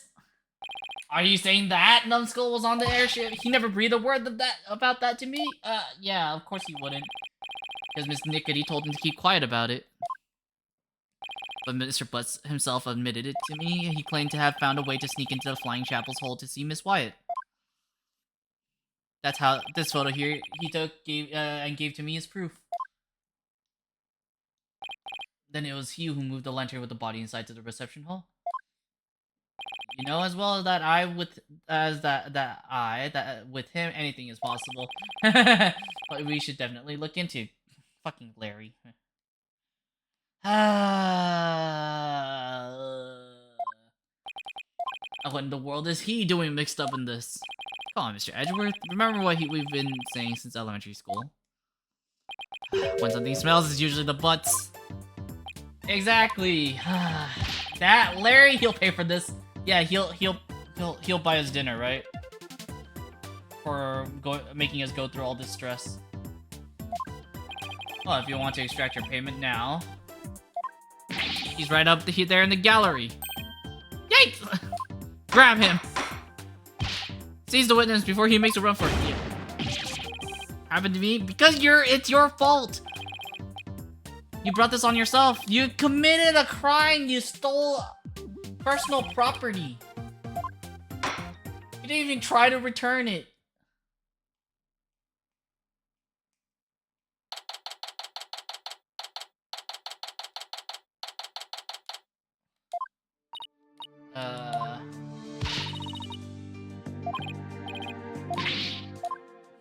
Oh, hey, Athena, you're back. Well, I'm sort of ran away. Ran away because of my life in danger, I tell you. You're really athletic and fit, Athena, so true that she probably thinks she can run you ragged. That may be true, which is why not even choosing to team up with me when I run at full speed. Ha, looks like you spoke too soon, Athena! Never underestimate the resourcefulness of a great magician. She got caught. Magical girl, true to you, right, is on the scene. Time to practice human combustion magic. Douse yourself in this gas. Wait, don't use gasoline? Hello? Trucy! Is a magic trick ever says perfectly say? I don't know about that. You're not getting off that easily. Oh my god. Gasoline? Pearl and no Detective Gumshoe. Can't forget him. Man, I miss Gumshoe. all the seriously investigating it, as I recall. Yeah. Larry's next witness. My eyes started rolling back.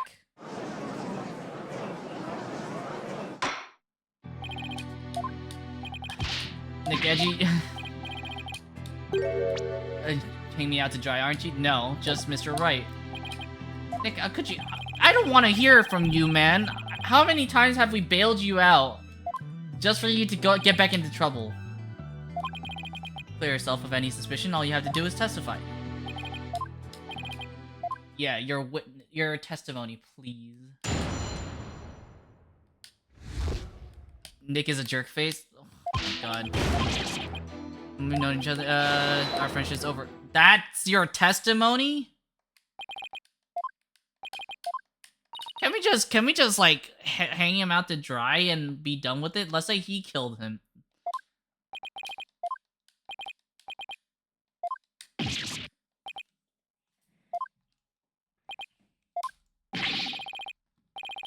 Even a shred. You were hitting on a married woman.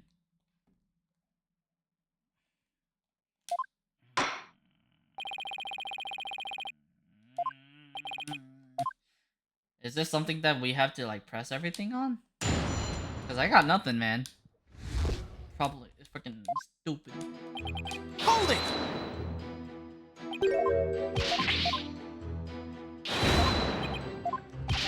How are you gonna take responsibility for what you've done? I'm not. I mean, by putting you away?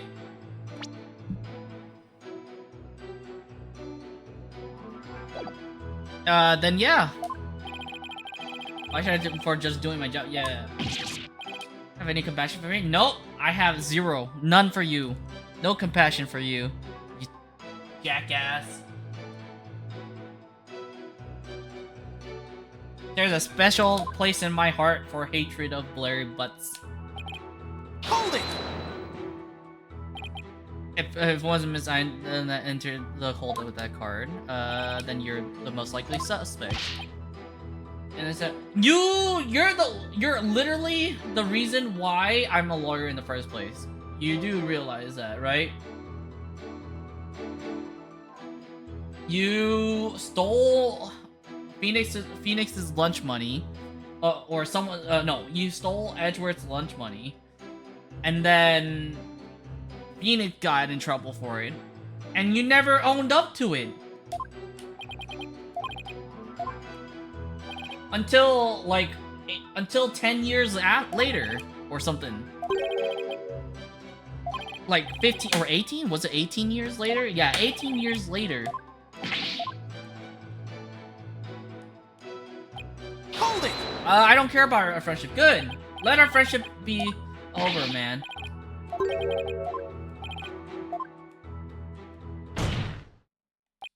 Come off it, Larry. Yeah. If you don't quit fooling around and start testifying, Miss White will be found guilty. For real? Yeah. Yes, but Mr. Bud's for real. God. Not that I would have a problem with that myself. Tell us the truth already? Yeah, did you or didn't you go into the hold and move a lantern up to the reception hall? Any bull lantern I tell you? Bull lantern? What, did I say something weird? Yeah, you didn't attend the wedding reception. But how did you know it was a bull lantern? No one in the court ever mentioned the sex of the lantern that was moved, so how could you know that it was a bull lantern? Actually, go to the reception. You didn't have to actually go to the reception to know that. Anyone could tell there were 2 Pega bulls by looking at the Flying Chapel's pamphlet. There is something wrong with that.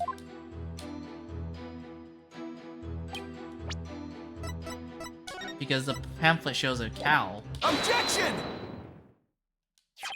Oh, yeah. Mr. Butts. The pamphlet clearly shows a Pega cow and a Pega bull in the diagram of the reception hall. But on that day, instead of putting a Pega cow and a Pega bull for the bride and groom, there were 2 male Pega bulls on display. How did you... somehow you knew there were 2 Pega bulls in the reception hall that day. There's no only one way. You know something like that, Larry? It was you who moved the Pegable to the reception hall, wasn't it? Larry, you didn't. That's what it looks like. You know what? Can we just say that he's the one who did it, and just everyone will be the happier. You don't think I'm the murderer, do you? I wish it were. And you ended up killing him? Good one, Maya. I did sneak into the reception, but that's as far as it went. That's trespassing!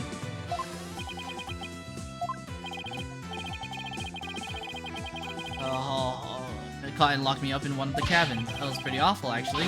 That's when I made that drawing of the pterodactyl I showed you, Nick.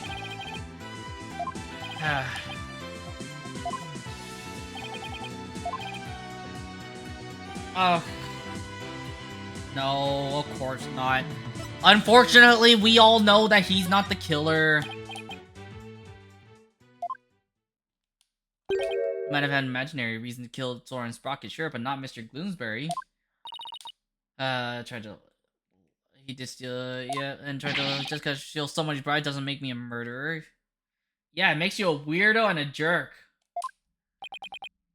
I don't think you killed anybody either. You would never do anything like that. Because you're too stupid to do something like that.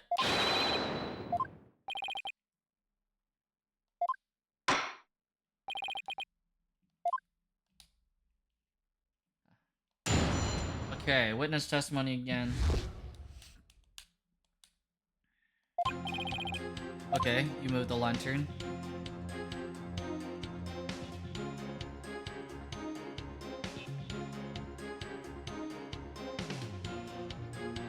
What?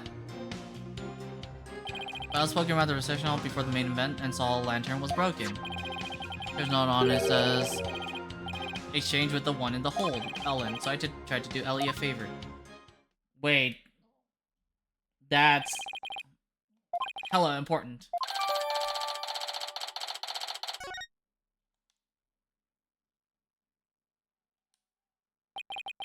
Yo, Mr. Scheme. Exchange with one with the hold, Ellen. Wait, is that this? No, that's a different E.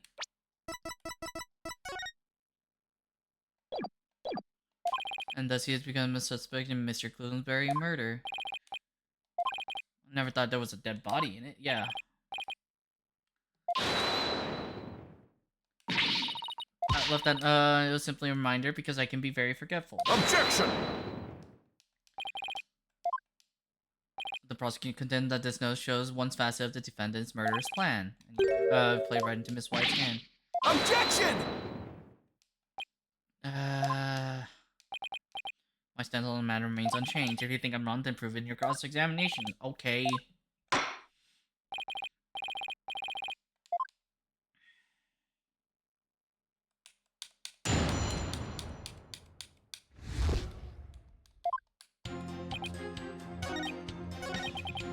Hold it!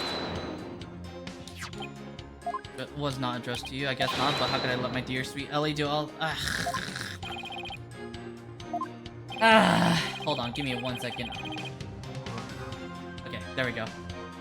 Big chance to say I cared about her. But you're the reason— so you're the reason why Ellie's in trouble in the first place.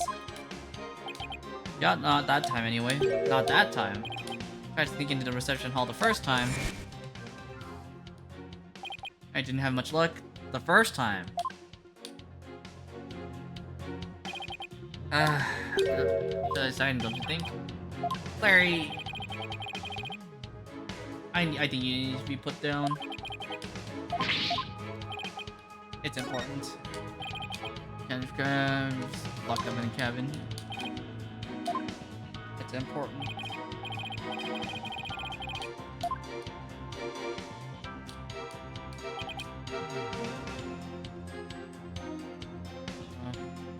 Okay, wait, I'm trying to figure out the series of, like, the sequence of events.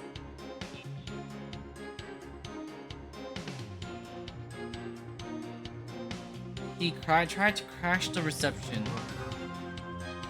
Then he got locked up. Then you escaped. And then didn't get caught. Hold it! I broke out. Okay.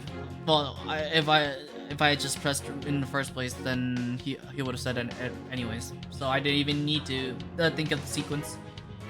And that's on its broken lantern and replaced it. After they caught you and locked you up, you still went looking for Miss Wyatt? Hold on a minute.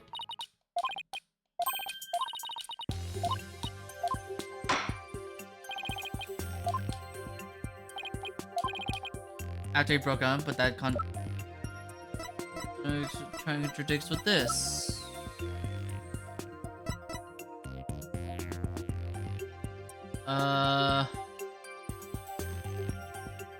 Take that!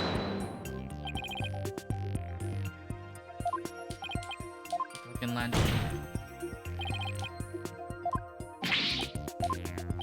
And she sought the lanterns before the reception began.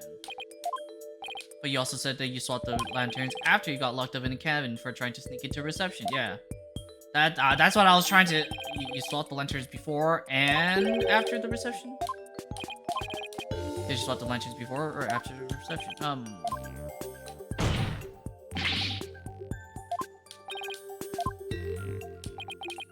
Yeah, I'd like you to understand in a nutshell is both before and after the reception. What?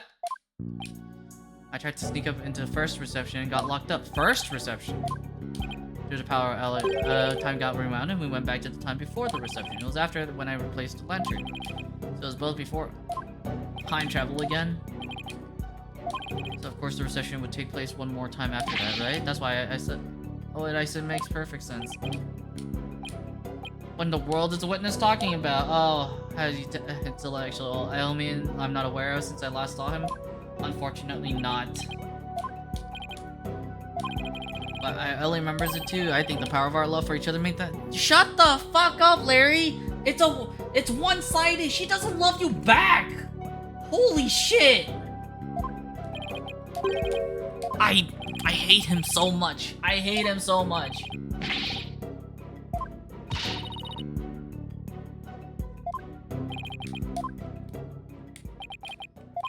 Defendant and Ms. Ella told the defense the following strange story. She said that after the reception ended, she was attacked by Mr. Bloomsbury. She claims that as she was being assaulted, she made a wish upon her pendant. Please take me back to that blissful moment. In doing so...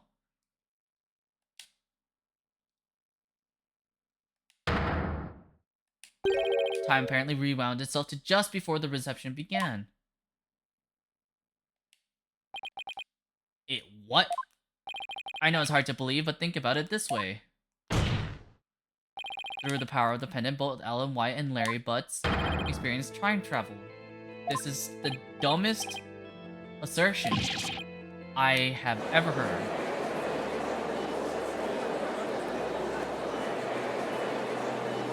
Objection! What absolute rubbish. I agree. I've heard my fair share of your nonsense over the years, but this takes the cake. Have you thoroughly lost your Objection! mind? But this is simply the conclusion I came to using that logic ability you love so much. What? The truth of the matter is, the future president of Sprocket Aviation, Soren Sprocket, has been researching time machines. So what if a time machine has already been successfully created? And what if that's one of Sprocket Aviation's top secret inventions?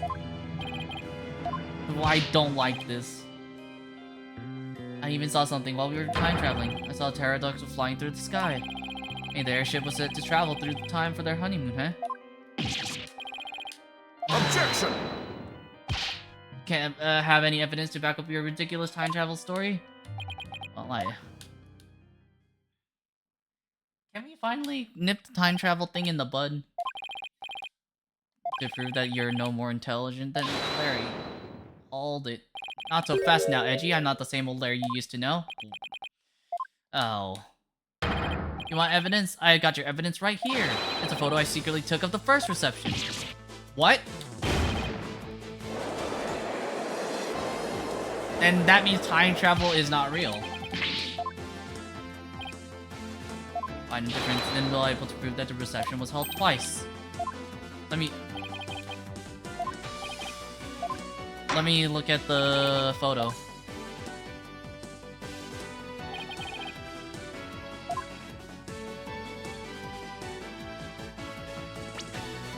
Okay, let me look at the... Let's see. Claps. Oh, the flower. The flower's different. Take that! Bouquet of flowers. In Lost Hook, the defendant is holding a yellow bouquet. In the photo Mr. Butts took, she's holding a red bouquet. What does this mean? It means there were 2 receptions. And she did that when it traveled through time. That's a dumb assertion, man. Forget the time travel. It's just 2 different wedding receptions, and you're trying to gaslight. Yeah, no, I don't believe it. Objection!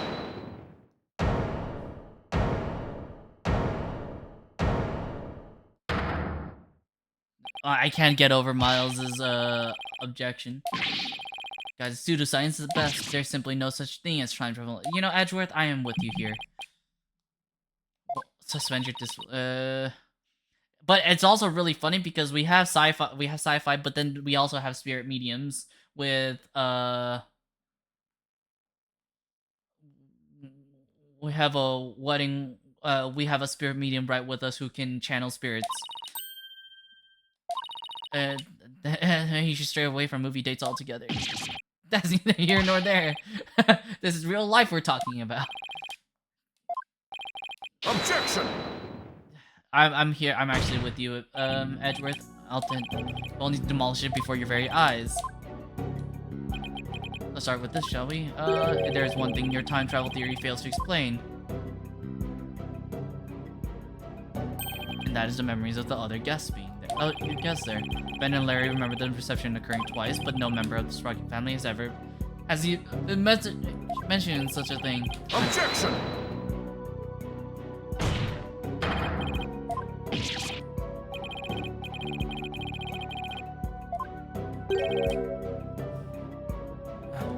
Secrecy too. Because she's the one who was almost murdered.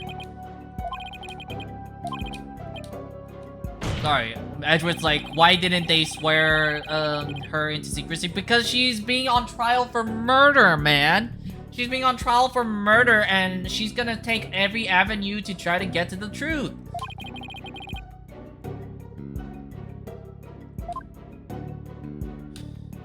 And they all say that time travel is just not logically feasible.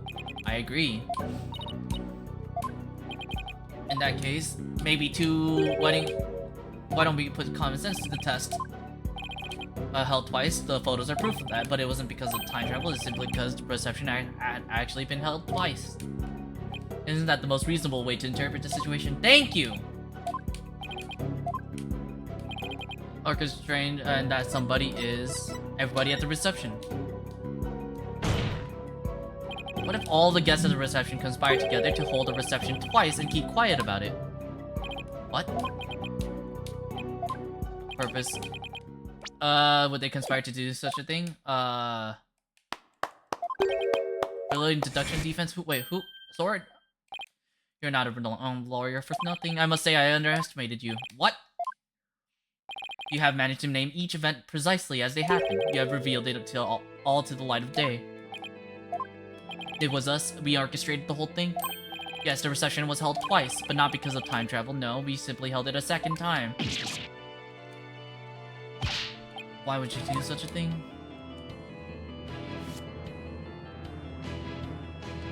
Make it though the murder Miss Ellen committed never happened. Master Storm figured that if Miss Ellen, who killed Bloomsbury after the first reception, experienced the reception one more time, she would think it was all a dream. It was he who ordered us to make it happen. However, only a few, myself included, knew of Miss Ellen's crime. They needed no reason. Master Zoran told them to do it, and do it they did. That's Sprocket White. Oh no. Who hid the body in the lantern? We did. But we did not anticipate the pedals finding their way in, nor the action of Mr. Butts. That's how you intended to cover the whole situation up. There's one thing everyone here has wrong. The real scene of the murder was not the hold, it was a Vista deck. Tried to cover it, but the fact that Miss Ellen killed Gloomsbury is undeniable. But she didn't kill She didn't kill Gloomsbury.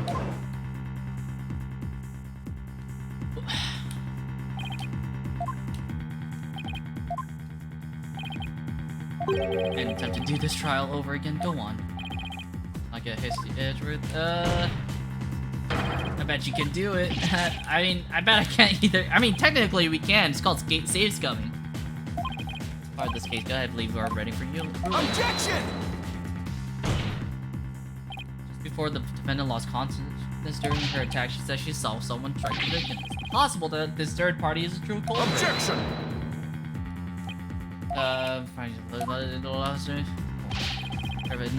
Nonsense is nothing but rubbish, and you know it.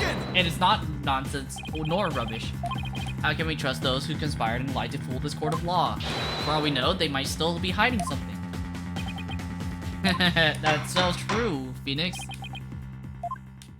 In any case, there isn't enough trustworthy information yet for me to render a verdict. I suggest we continue the trial after both sides have investigated the matter further. Okay. Whew. Mr. Nickety. As for you and your cohorts, your case will be brought to a separate trial following the resolution of this current one. This concludes today's trial. Court is adjourned. Okay. I think this is the second time we've had a steampunk man with a monocle get tried and who ended up being a murderer.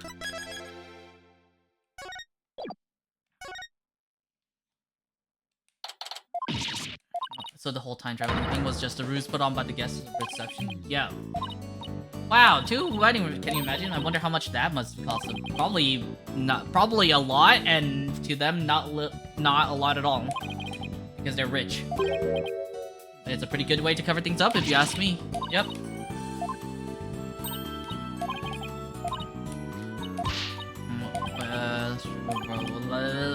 Thought was trying to performance put on by the Sprockets. And then we'll just talk to Ellen. So who's the $1 million question? Probably not Soren. I'm pretty sure it's Pierce Nickety. Why are you here, Larry? I don't want you here. Man, what friend?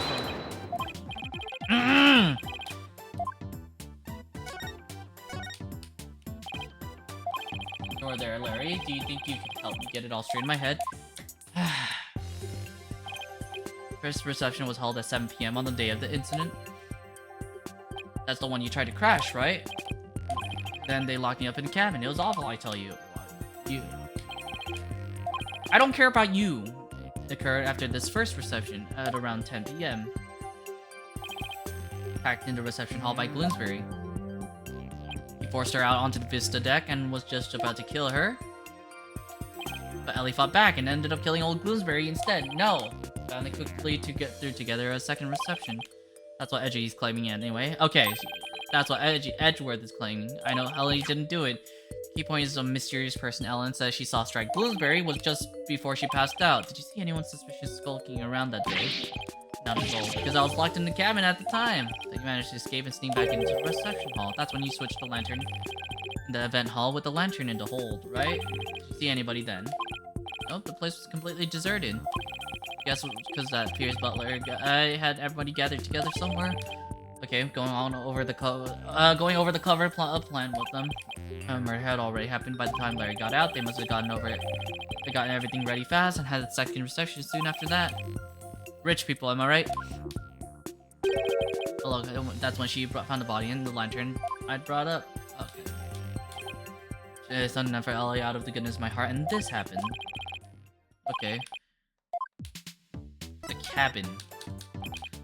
Taking you were locked in the cabin. Did you see anything unusual while you were there, besides the pterodactyl? All the air quotes. I really did see it. I swear. I believe you. It's just not the pterodactyl. Jenny and I have a super popular picture book author. You're a picture book author, not a scientist. So yeah.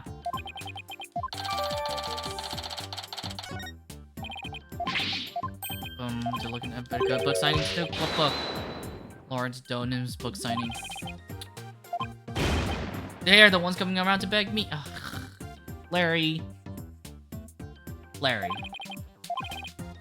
I have to go. Send you 10 copies of my new book that just got released the other day. All right. I don't want to do anything to do with you. I'm gonna send you the bill too, of course. No, I don't want that. You send me something and then bill something, I'll return it. I'm gonna return it straight away.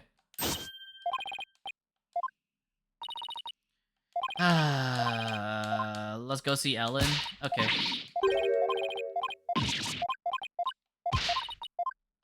I guess Athena's just a comic relief this time.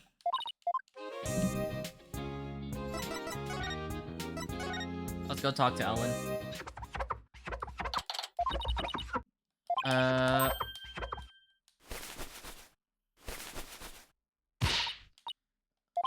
First and foremost, we have to hurry up and find this mystery person you saw before you passed out.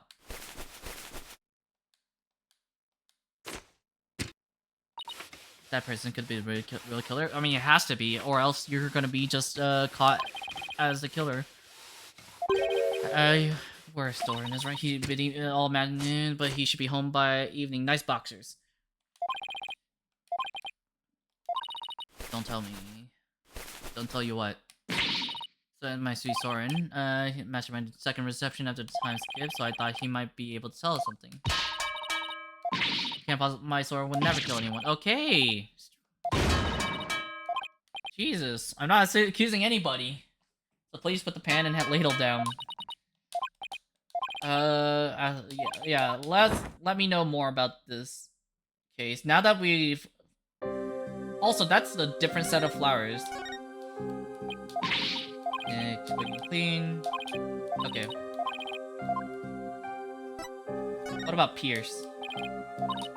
He entered Sprocket Manor about a year ago. As family butler, he's now in charge of everything in the household. I'm just amazed I'm not privy to such things. I see.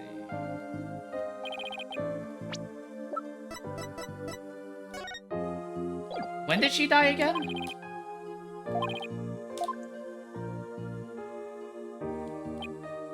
How could anyone getting that much influence in a single year? Okay, so yes, Pierce is the killer. Cover up carried out by your in-laws. Pierce has said Soren was the one who ordered the whole thing. The session was a fake. Soren would never use time travel for something like that. It's not time travel!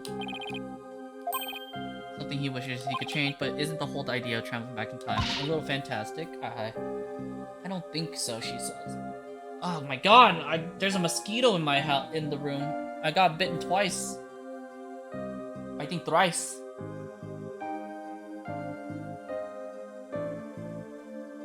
After all, Soren said real time travelers do exist. I haven't seen Soren said much, so I believe it. Okay.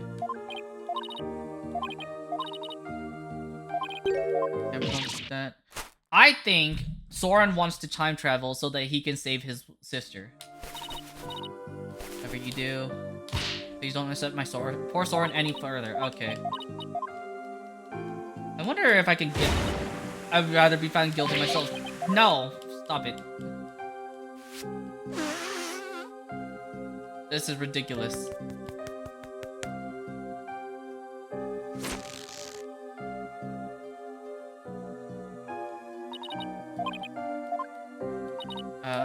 Soren is using some meetings and save our house call done. Let's go to the mooring dock. Okay. First off, I want to present to you. Wait, that's not what I wanted to do.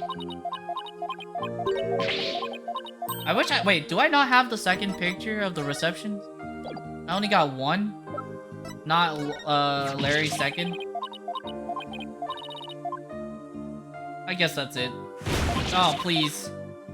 I don't need an animation of you blowing your nose and changing your makeup immediately again. I regret presenting that. Just wasting time. Okay, well, I don't think I could get anything from her. So we'll go to the mooring dock as we've said. Can we look at the map again, please? Oh, right, we can't. We should go to the hold as well. But first, can we please talk about this? No? Okay. I guess we'll talk to Maya about this. About murder. Ooh, tower. Airship from being blown away. Must be sturdier than it looks. Single mom raising 3 kids while holding a full-time job. That sounds... Wait, are you... That sounds like something your mom would do, Maya. Okay, let's go to the hole.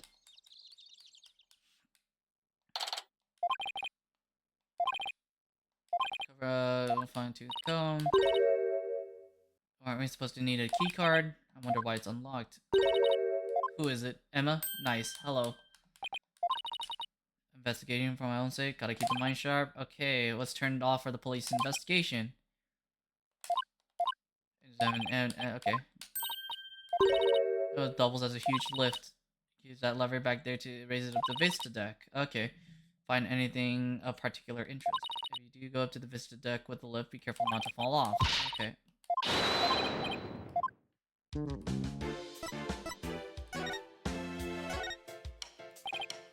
Nothing conclusive, so it's hard to know who or what to believe. Compelling evidence, I'm afraid it's going to be a tough trial for you. Yeah. Okay, well if that's all you're gonna tell me, I'm just gonna go into investigation mode. Like that lever.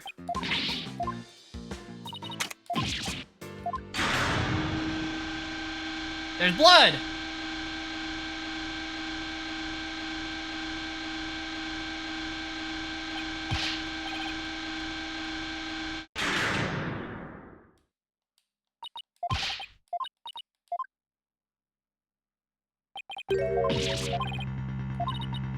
Vista deck where the murder took place, so I think that's the most logical conclusion. It was clubbed to death and there wasn't much blood. Something tells me I'd take a picture of this. Yeah, let's do it.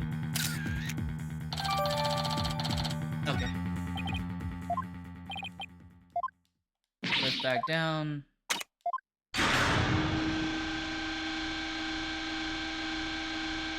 I wonder if I can see the blood stain from here.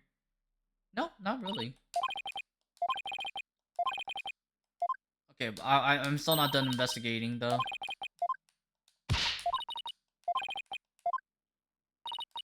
No, I'm not done investigating!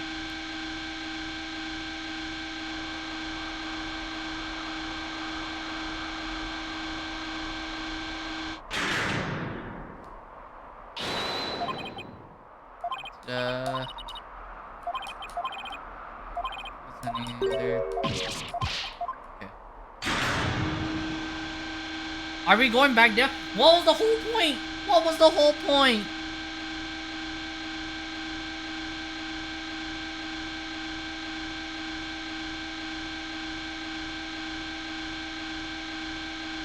Also, having a lift like that...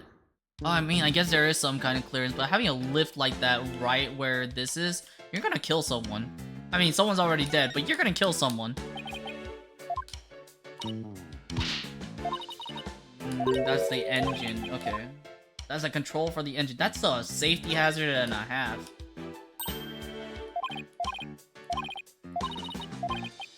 Only murder instead. Okay, and then there's 2 cows.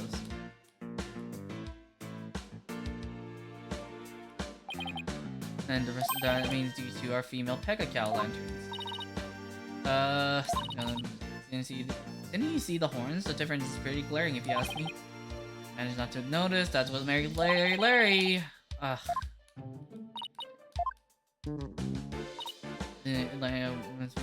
just going to examine it, piece it back together so the police can examine it. Okay. We'll stop by for a look too once you're done fixing it. Cake! You mean it's not real? Yeah. It's like you only get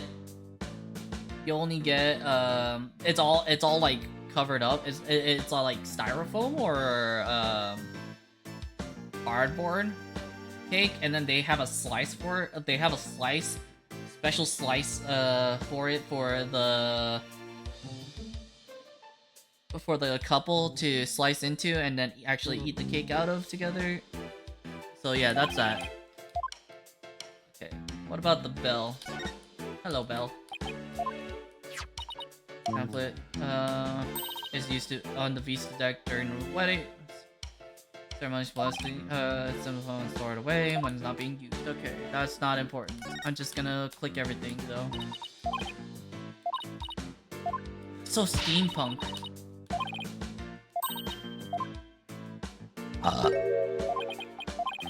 Like, okay, with how steampunk this whole area is, it's crazy. Wait, there's fingerprints on it. Left hand prints. Victim Duma's Bloomsbury. Oh. Forefront must have been left-handed. Oh.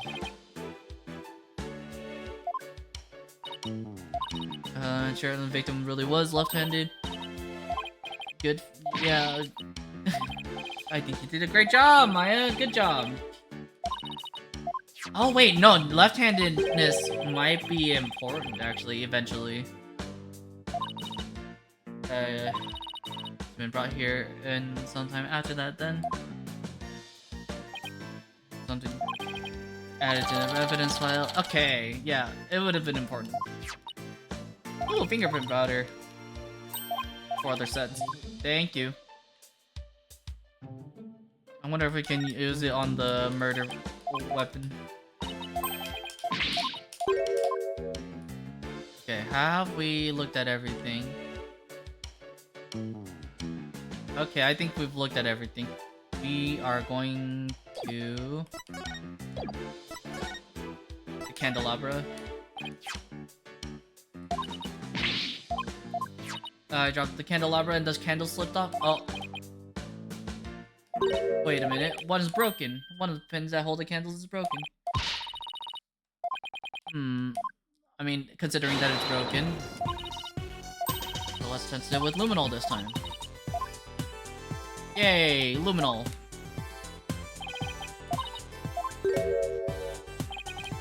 What's all that blood doing there? Who got stabbed?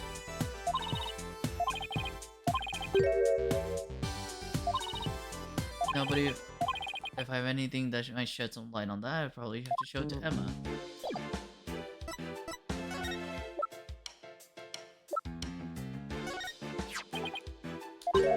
It's not exactly. There's something that. I wonder if Pierce Nickety got pierced by that.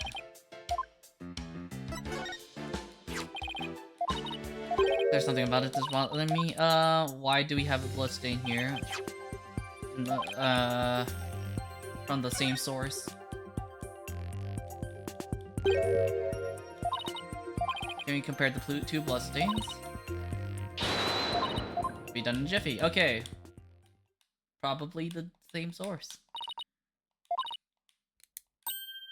Lift and the candelabra from the same person.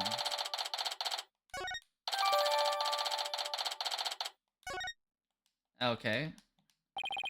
Club to death and this isn't Mr. Bloomsbury's blood, then whose is it? If that's true, then that means there was somebody else present at the scene of the murder. It does, doesn't it? It belongs to...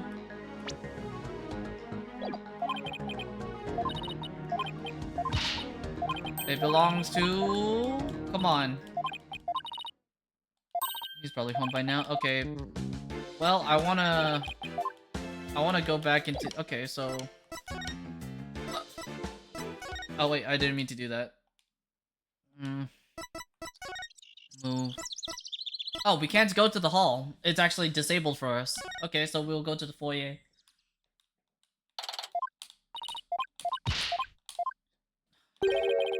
I thought I had guessed. Hello, Soren.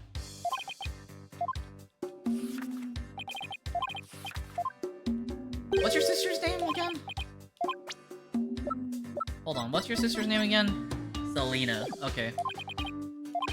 That's investigating. Okay. He's alright, fine. Oh! Finally!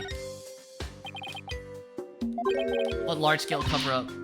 You held the two wedding Mr. Gloomsbury's murder. Thought that if you, through the power of the timekeeper rebuilds, she traveled back in time. So that's why there was. Wait, did you not know about it?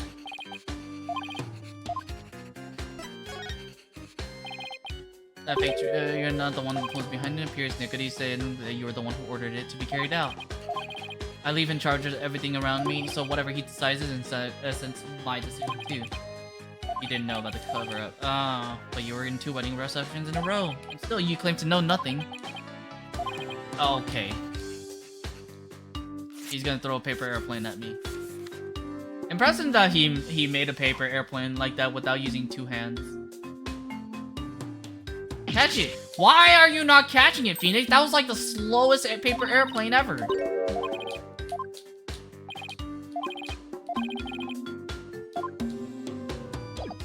Okay, present.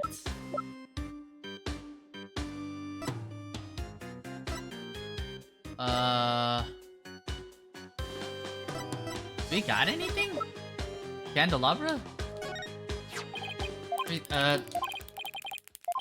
Nothing. Oh, wait, what?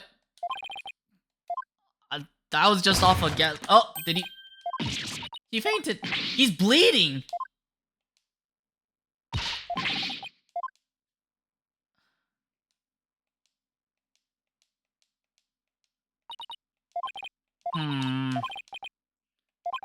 Thinking that his injury is that.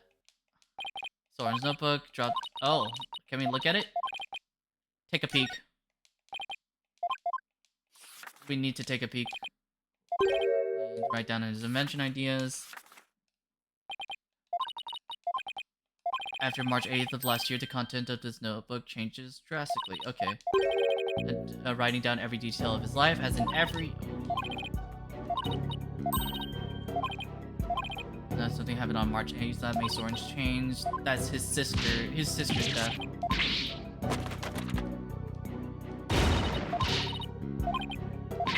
Why are you Oh my god, Maya! Why are you trying to look at it? Let me finish looking at it!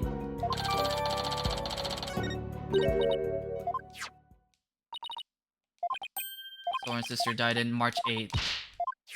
The driver at the time of the accident was Dumas Gloomberry. Oh no. I'll completely change after that accident. Oh no. Okay, no, so he got brain injury. Soren holding a grudge against Gloomsbury. Oh no, I don't think Soren did it, but...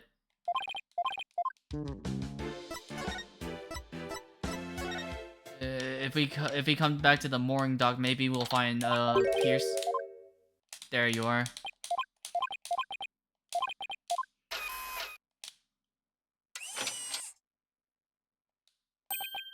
Good, make sure you're hydrated. No, he's just talking about Soren's I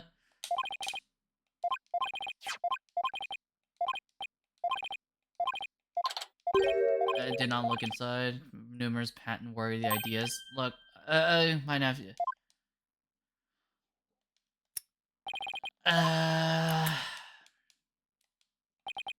Make it quick. Okay. The cover up. Why did you cover up? And then, nothing more to say on the matter. Spawn topic that's been discussed. Okay, what if I present to you the candelabra? Oh, the accident. Oh, we're switching topics.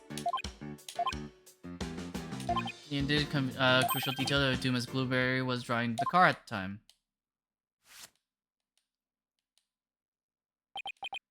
So it did not come up then because of the accident. Why didn't the Sprocket family fire him? That usually natural consequences of a huge mistake. Stayed on with the family. Because on Master Soren's request, Master Soren is that's the influence of miscellaneous kind of nature. He goes, it's not. So if that's the case, then the accident happened on the way to a certain party. The engagement party. Who was she? Well, who was she engaged to? Who was she engaged to? You, right?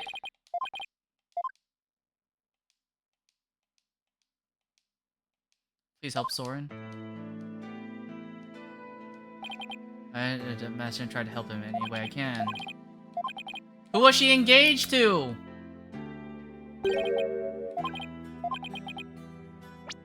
Wait, the fiance must have been safe and stayed the child. He quit being a surgeon. Fiance, what's his name?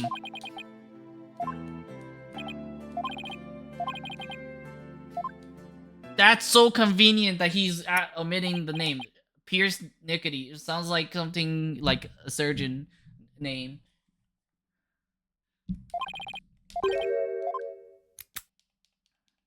You know? Okay, so... Have you seen this candelabra before? You don't... Oh! Ooh, Cyclops. How many? 3. Okay. Man, there was one in the... in game number 3, there were black Cyclops, and that was like the coolest thing. Take that! Oh. Oh, okay. As long as I presented the Magatama, it was fine. Hiding something about this candelabra, aren't you? Why would you think that? Because there's some blood on it. Might belong to Soren.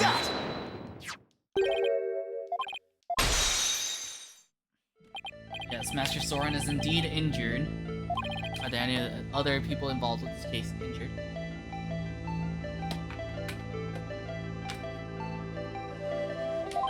Not as far as I know. See, then let me ask you this. Do you suppose Soren could have been more directly involved in your letting on? Got my reason.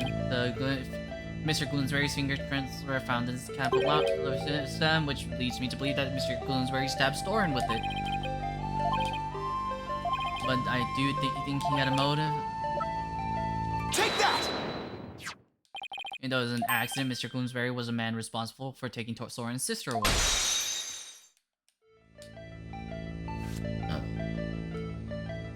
The game is all like so obviously pointing towards Pierce as a killer. At some other location for someone. Soren ties to Mr. Gloomsbury's murder would be the location of his blood. On the candelabra, it matches the murder was there during the crime. She was there. Soren was at the scene of the crime.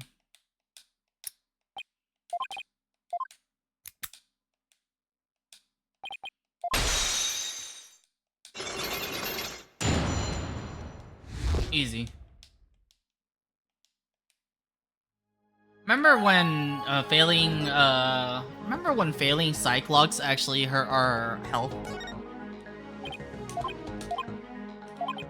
So it was stabbed by Mr. Gloomsbury on the day of the murder, happened after the first wedding reception. That's when... Dude.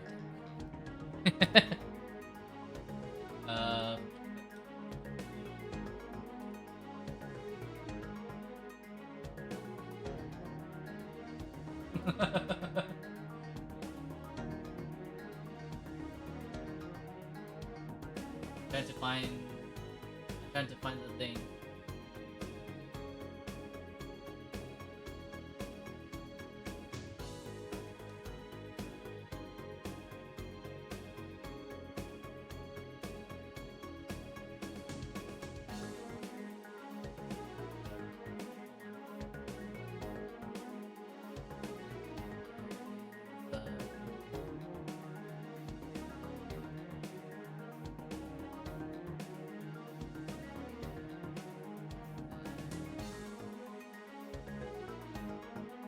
Alright.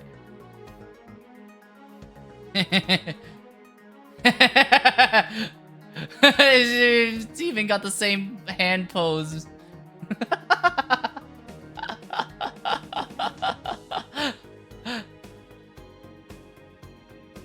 It's the same picture. It's the same picture.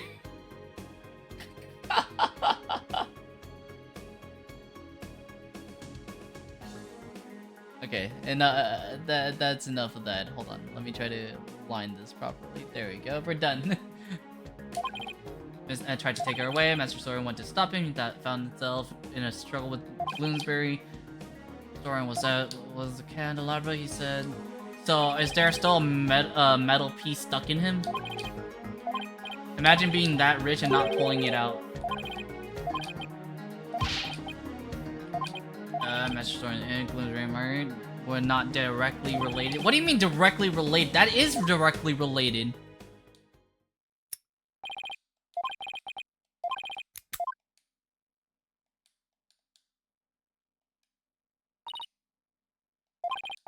Yeah. Soren was at the scene of the crime. Yeah. What's next?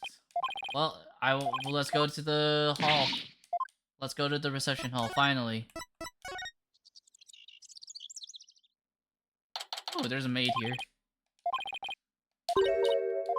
Is Emma's here too?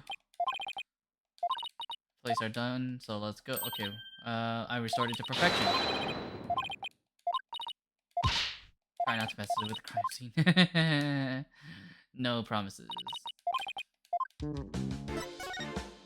Okay, where's the... Oh my god. Call that fixed?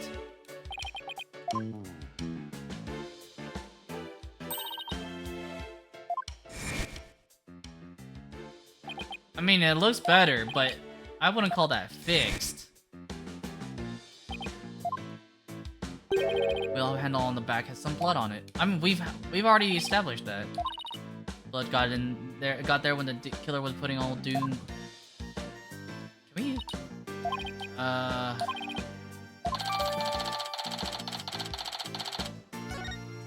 Wait, I want to look at the differences. Nope. Something still seems off. The wing is kind of different.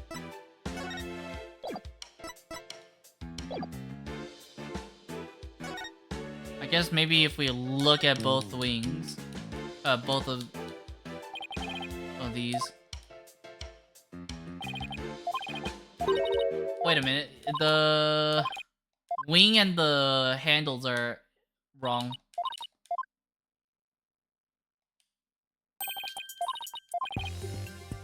The angle of the wings and the color. Oh.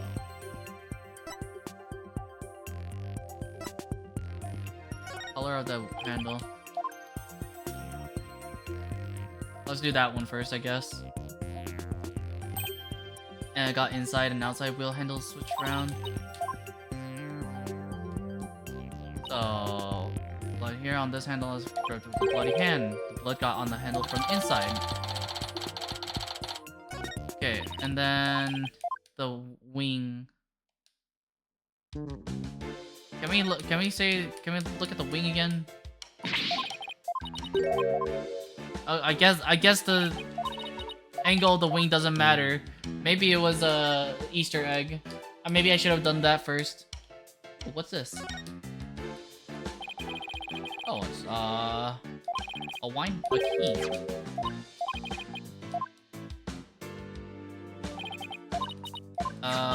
What starts up the timekeeper?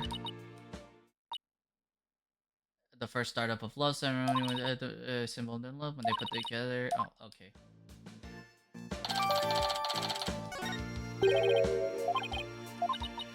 It's a ceremony in which activated timekeeper together for the first time. Cake cutting, like a cake cutting ceremony. Okay. Well, what about you, lady? Oh, it's the window. Never mind. You don't mind. Cleaning. Oh, that's not what I meant to press. Okay, the wedding tablecloth is new. Food stains that were there are now gone. Oh. That's it?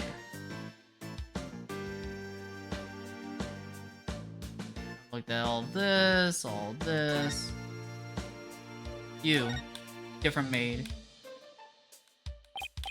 Oh, it's a door, not the maid. It's the emergency escape hatch. You'll fall to your death. Oh. Oh, okay. That's an interesting one. What are you doing here?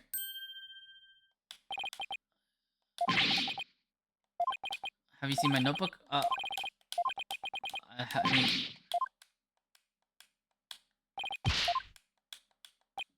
My notebook, okay.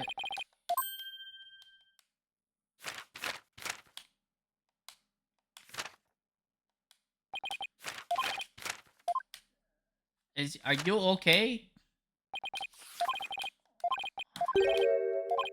Oh, wounds are open. Oh, maybe if he lies, we can talk to him while he's lying down. But interesting that he changes his whole demeanor after all that. Okay, I guess... What is there to do? Return to the office? That's it? What's the point of that? Athena's here.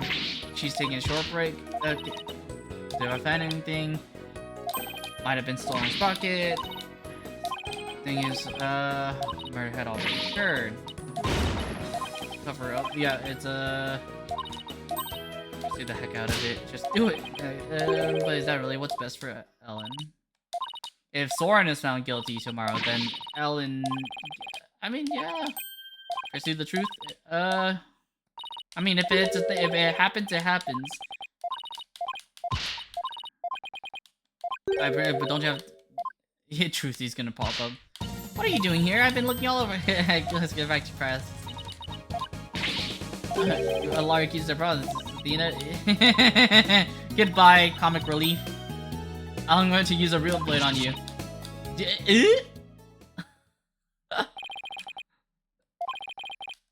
Good luck. And let's get going. Okay. Where do they want to go? Probably... That's it. What next? Detention center? Maybe we talk to, no? Oh yeah, we do. Was Soren with you when Mr. Bloomsbury attacked you in the reception hall? That's fine. Come under. If I told you... I mean, he's gonna come under suspicion anyways.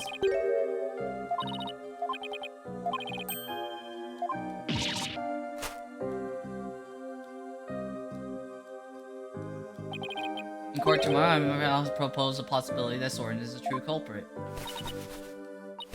Soren is innocent? If I don't, you'll be found guilty.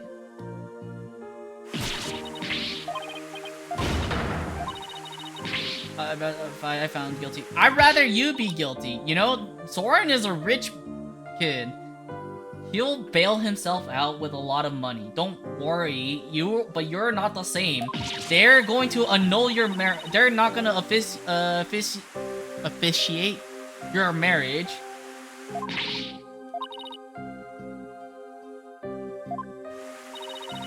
If you don't get married, if you're found guilty, they will shun you. They will blacklist you. I'm sorry for fear-mongering, but you'll never, if you're found guilty, you will never be, they'll probably have a restraining order against you as well. You don't have the money to be guilty.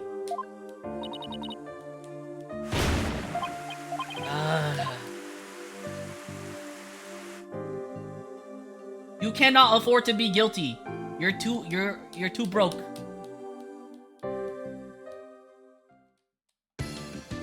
Okay.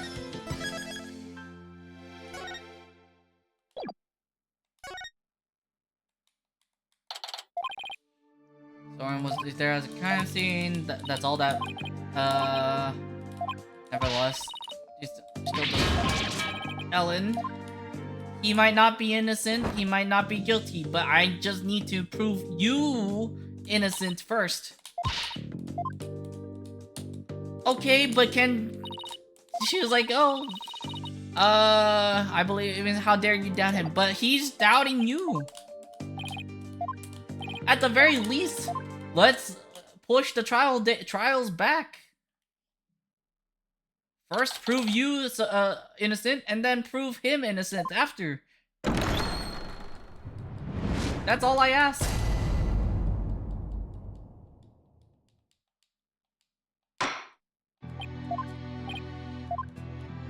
Prosecution is ready, defense is ready. Sprocket fans cover up the murder of Dumas Bloomberry with a second reception. Taking advantage of our collective shock, the defense usual made a nonsensical claim. The third person present who's Objection! Now we have evidence that there was a third person who was there. And the further investigation has only proven her statement to be true. What if there was a fourth person? Then to name Mr. Soren Sprocket as the true culprit. The driver during the accident that killed Mr. Sprocket's sister was a victim. Therefore, Mr. Sprocket had a motive to murder Mr. Gloomsbury. If that's what you plan to assert. If they're not, Mr. Wright. Oof. Did you really think police wouldn't uncover this information? But Soren didn't do it. I tell you, I thought your claim about the existence of a third person came from the defendant. It did. She just needs to shut the fuck up! Holy shit!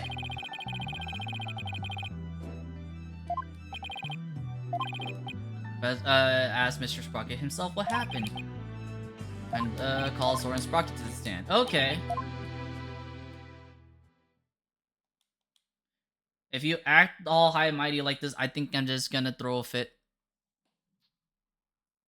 Also, I think... Oh, whoops.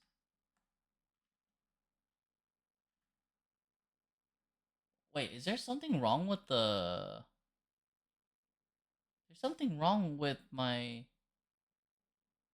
What if I just reset? Can I reset this? Properties.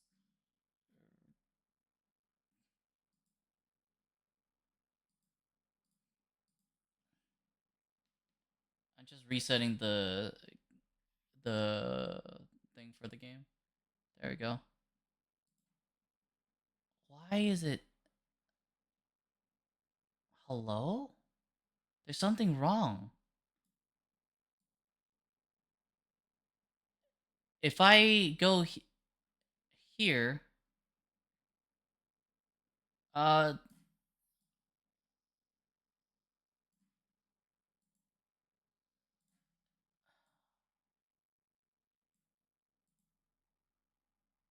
think the game is like out here. It says I'm 1 pixel out. Hello? Okay, is it fine now? Hello, game?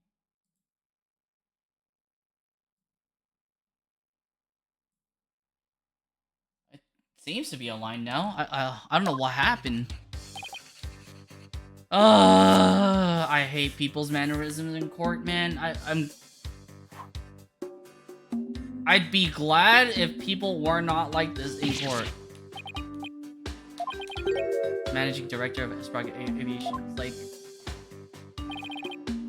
please give your answers word, not paper airplanes. Thank you. What? At least he's not just difficult towards me.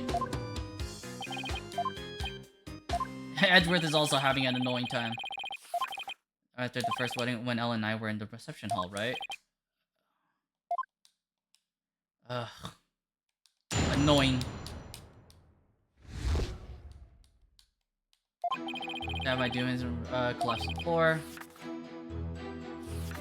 doing? Must have been Ellen. Nothing makes sense. But I have reasonable. Doom was killed by Ellen. Bro, how can you She doesn't doubt you for a second, and you suspect her. Objection! God damn it, Miles! Your voice sounds so different.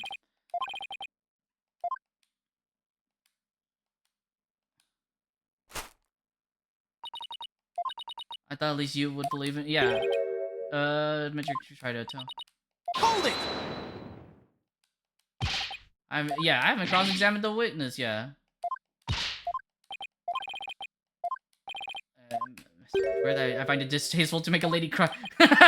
And to your honor. But Soren, then we had to prove Soren was there at the time of the murder. I don't see any obvious inconsistencies in his testimony, but we had to push forward.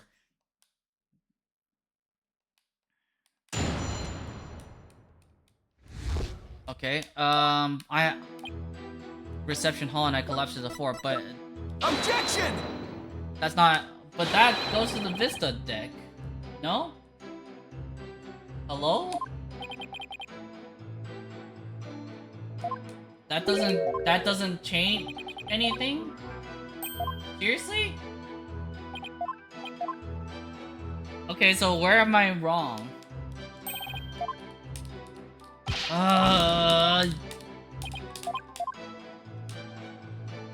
If you were stabbed in the reception hall, Hold it! then why is there blood at the lift? I don't remember. After I was stabbed, I was immobilized by the pain. Okay. Hold it! Doom is on the Vista deck. See in the darkness. One's trying to push Ellen, the timekeeper, off the side. And a timekeeper.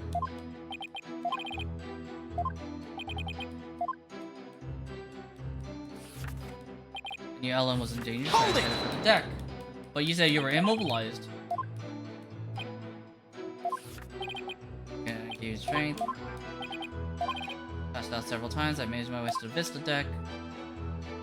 So you did make your way to the. Hold it! Doomis was already. Oh, Doomis was already dead.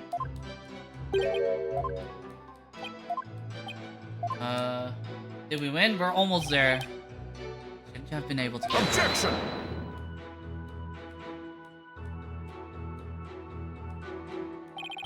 I mean, the only way to visit Vista deck is go to the hold and take the lift.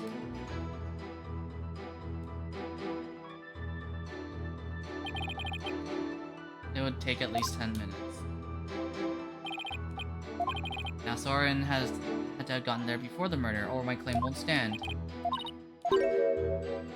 It's easier to prove that someone did go to the hold than not. Wait, we have the thing! We have the thing!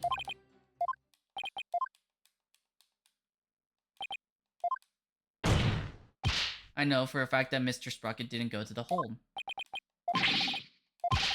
Good job and not go through there. Yeah, you want proof? We got it. We got the hold records.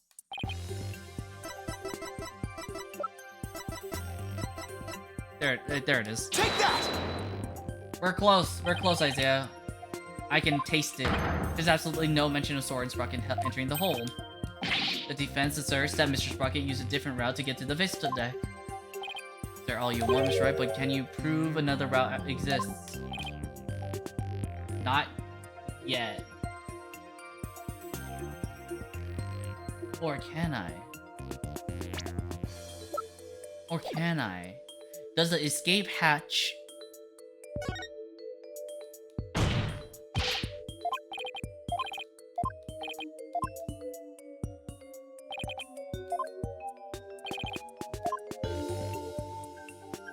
The emergency... Take that! Mr. Sprocket opened the escape hatch and made his way along the outside wall to the Vista. With winds that high and you being up there that high, I highly doubt it. But you know, we have spirit mediums.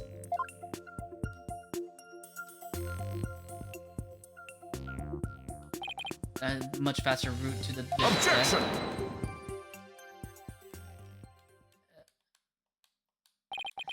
Is that the best you can muster? Maybe. That escape hatch is not meant to be used to get from the reception hall to the Vista deck. Only one slip, and that's all it would take for Mr. Rocket to plunge to his death. And yet he did it anyways. Hold it! The point is too early to definitively say that he didn't go that way. Wait, that's my take? Yeah, sure. Cinematic drivel or comic book that's shared that would convince you.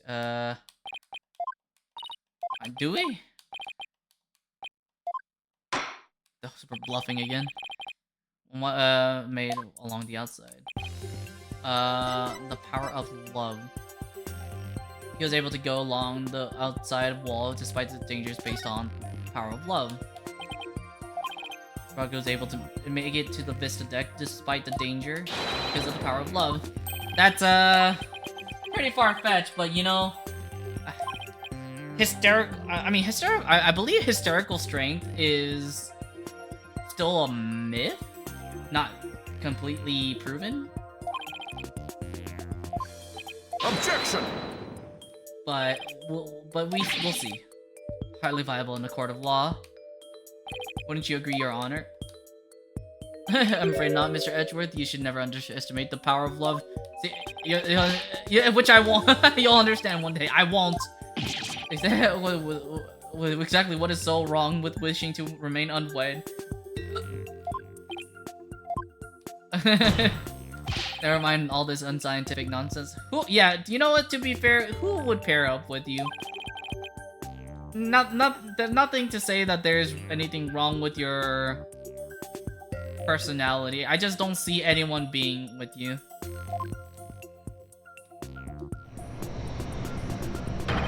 There's a huge propeller turning at full speed between the hatch and the Vista deck. Even if a person were to go outside through the hatch, they would have been shredded.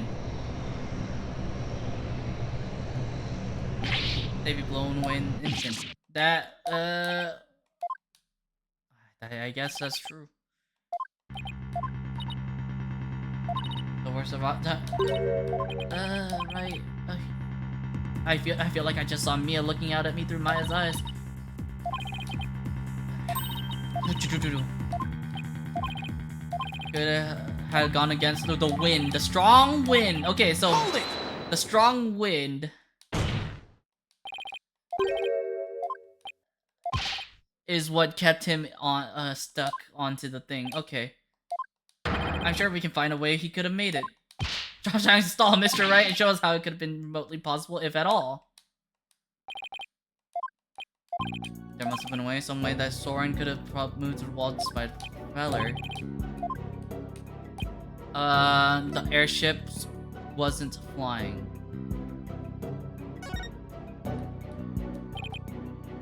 To go along the outside is the location of this flying chapel at the time of the crime. And then where was it? The airship wasn't flying through the sky, but more to the ground. And if the airship wasn't flying, then that means the propellers weren't turning. In which case...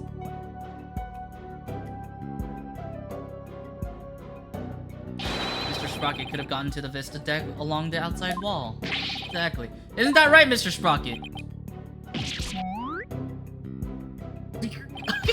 I don't remember. What was that? He stabbed himself with his pencil. I want to see that again. It would have been far too risky to go that way. Whoa, we're forgetting about the power of love. Not this again. Let's assume the so-called power of love made it possible for Mr. Sprocket to move along the outside wall of the airship. Can you prove that the airship was tied to the ground as you claim, Mr. Wright? You can prove it, can you? Somebody see something outside the window at the time of crime.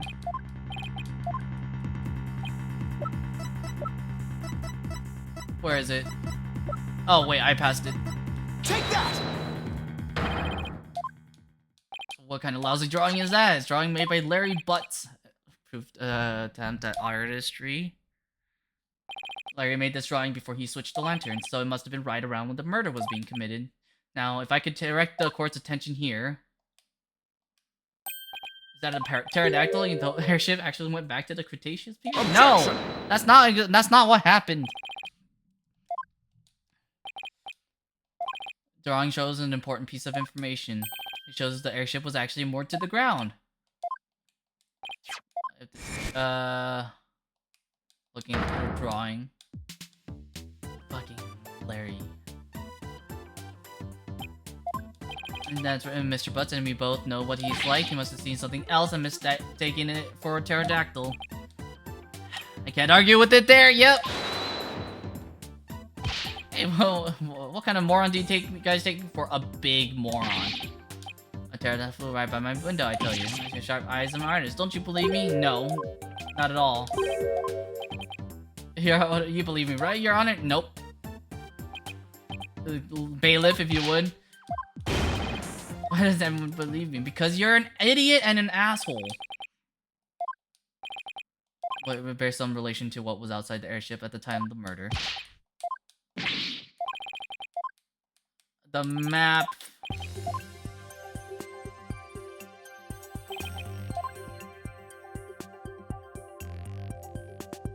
Take that! At the sign. Yes, at the sign. Broken, then repaired. If you look at this part of the sign and flip it upside down.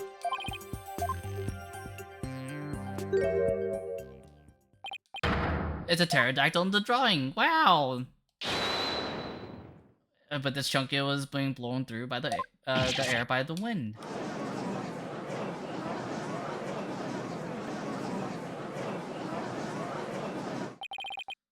There were some heavy winds in the area of the mooring dock, but it's hard to imagine that this sign would make it up as high as an airship will fly. That means the flying chapel must have been anchored at the mooring dock that night. Isn't that right, Mr. Sprocket? Objection! Oh no, what are you gonna say this time? The argument is based far too much into conjecture. Why don't we return to reality now? What do you mean? The airship wasn't flying. That alone doesn't prove the witness went along the wall. It's no more than a possibility. Then how do you propose Mr. Sprocket got to the visit deck, Mr. Edgeworth? Notice something as I went over the evidence? Take a look at this whole entry record. I don't see Mr. Sprocket listed on here anywhere. Don't you remember, in yesterday's session we had a very similar kind of argument. Larry Butts using the defendant's key card. Oh. So you're saying he used Pierce's? Have entered by using someone else's card. Entered the hold with Mr. Nickety?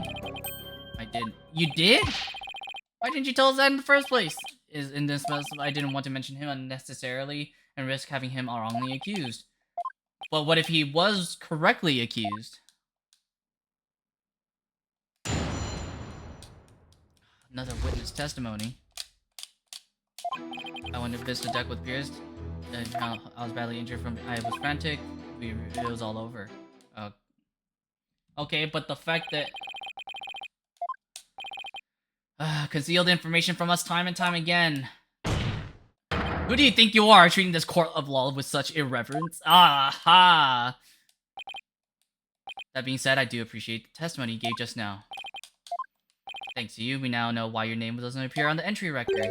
Now there are more inconsistencies in the witness testimony.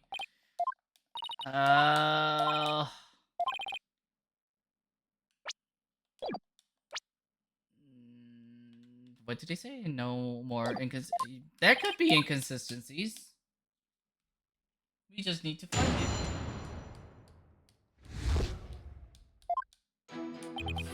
it. Okay. Hold it! I don't think I needed to do that because the first. I don't know why I pressed on that. There was no reason to. Maybe the next one though. Hold it! I was frantic. Doing now. Knife wound is deep. Knife wound. Knife wound. Yes. Because it wasn't a knife wound. It was a candelabra.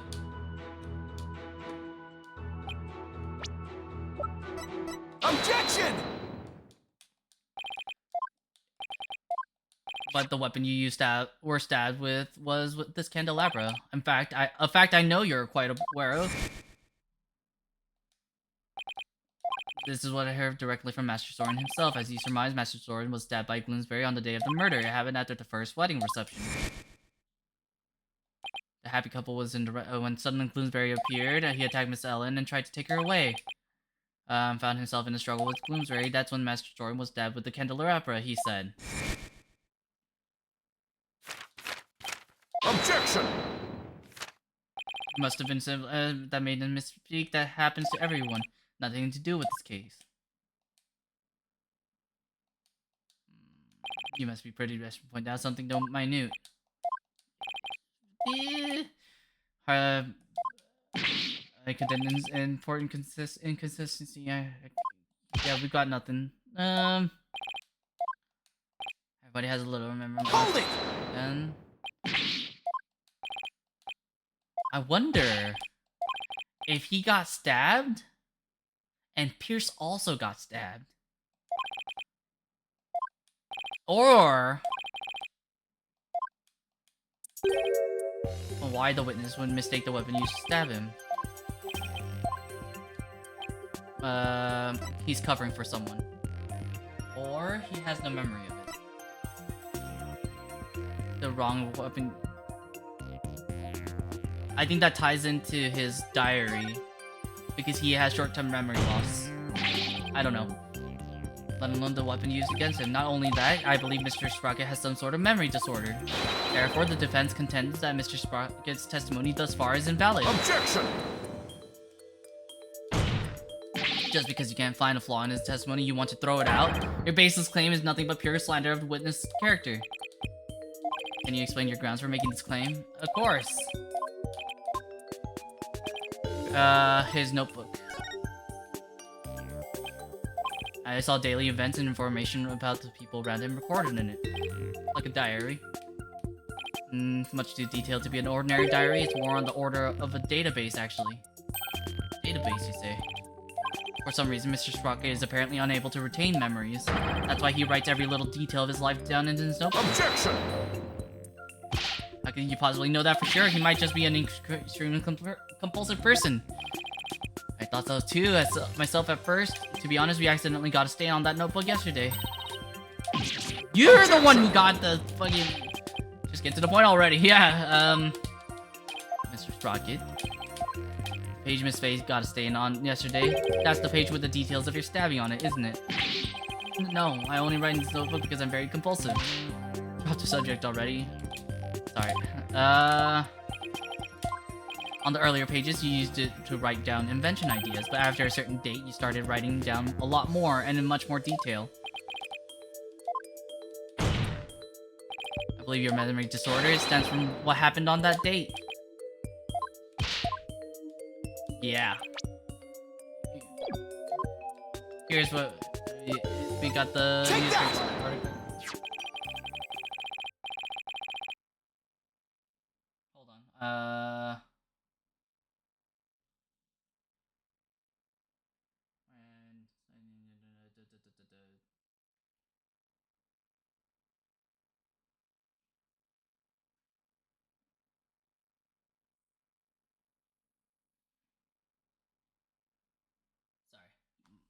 Group chat. You were involved in this car accident too, weren't you, Mr. Sprocket? And the shock of losing your beloved older sister is what caused you to develop your memory disorder. This is true. Please tell us. Just tell us, man. It's true, the accident did something to my mind. Oh. Ever since that day, every time I go to sleep, I lose my memories. And when I wake up, the most recent thing I can remember is the day I lost my sister. Oh, so like a 51st dates kind of type shit. Going back in time. Oh, time travel who goes back in time whenever he goes to sleep. You wouldn't understand. He was talking about himself, the reactions of the people around me each time I woke made me aware of my condition. That's why I decided to write everything down in my notebook so I could move forward. Once in written notebook. So about your stabbing got stained, you couldn't read from it, could you? There's only one thing I'd like to clarify, Mr. Sprocket. Exactly what are you feeling towards the victim?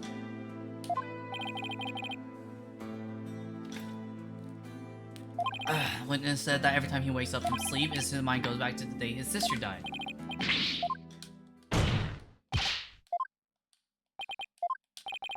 Feel anger and resentment towards Mr. Gloomsbury for the accident were renewed each and every time you woke, were they not?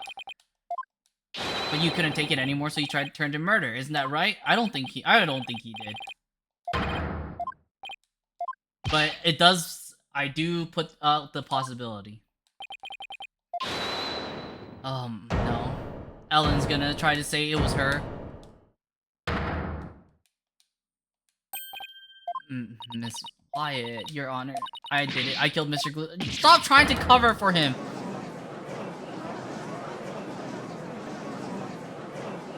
Clearly she's Delulu.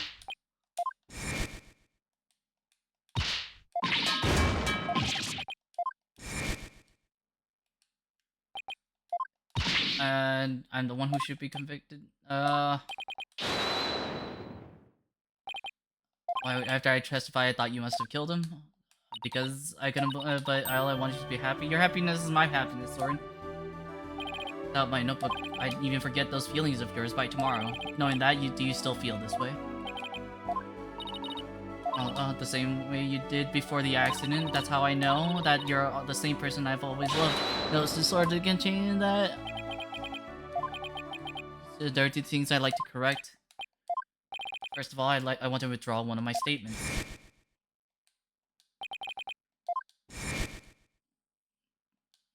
Without memories to rely on, I took the police completely at their word. Ah, Soren never really doubted Ellen in the first place, did he? What's the correction? The truth is, I never felt anger or resentment towards Dumas about my sister. What? That's because the one who caused the accident wasn't me.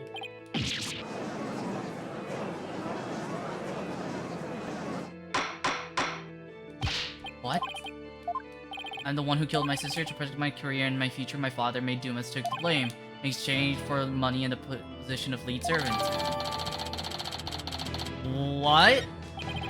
Dumas must have held a grudge against me, not the other way around. He must have attacked Ellen to get his revenge on me. Oh. It's been written down in detail in my notebook. Are you sure that all your notebook was completely written by you? Because I still have doubts that you're the. That's just not true. It's true that my older sister and Dumas were both dead because of me and my negligence. Oh. As exactly as stated.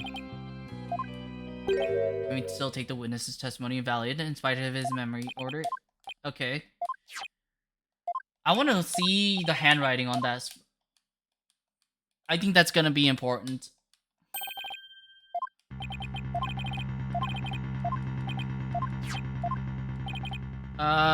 Official representation of his memories? No, I don't think so.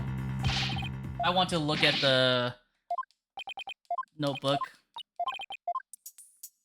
The handwriting on that notebook.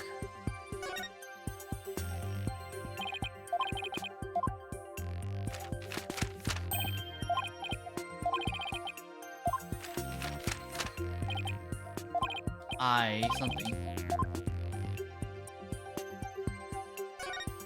There's something written on it. Like a page torn out. Do you know what was written on it? When I write somebody a note, I probably wrote something down, gave it to them.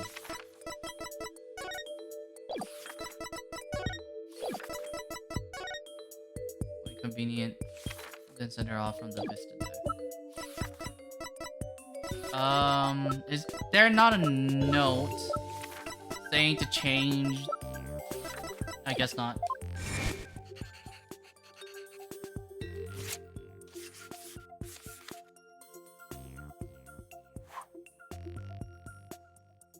I guess not.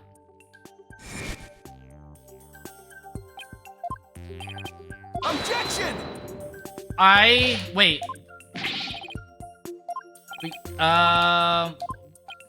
Raised. Yeah, we can totally, use fingerprint powder? Hold it up to the light. Use fingerprint powder, I guess. I was thinking of just, like, using the graphene mark to, see... Yeah, with the indentations.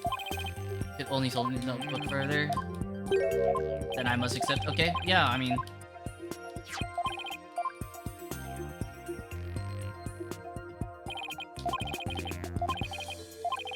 Something should appear. I should switch to analyze. Okay.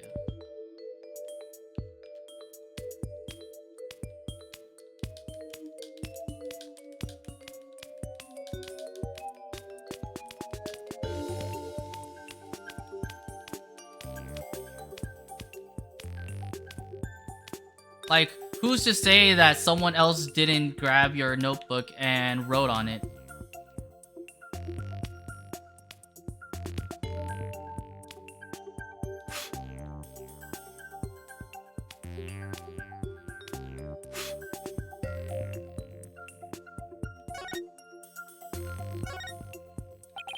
I struck and killed Dumas.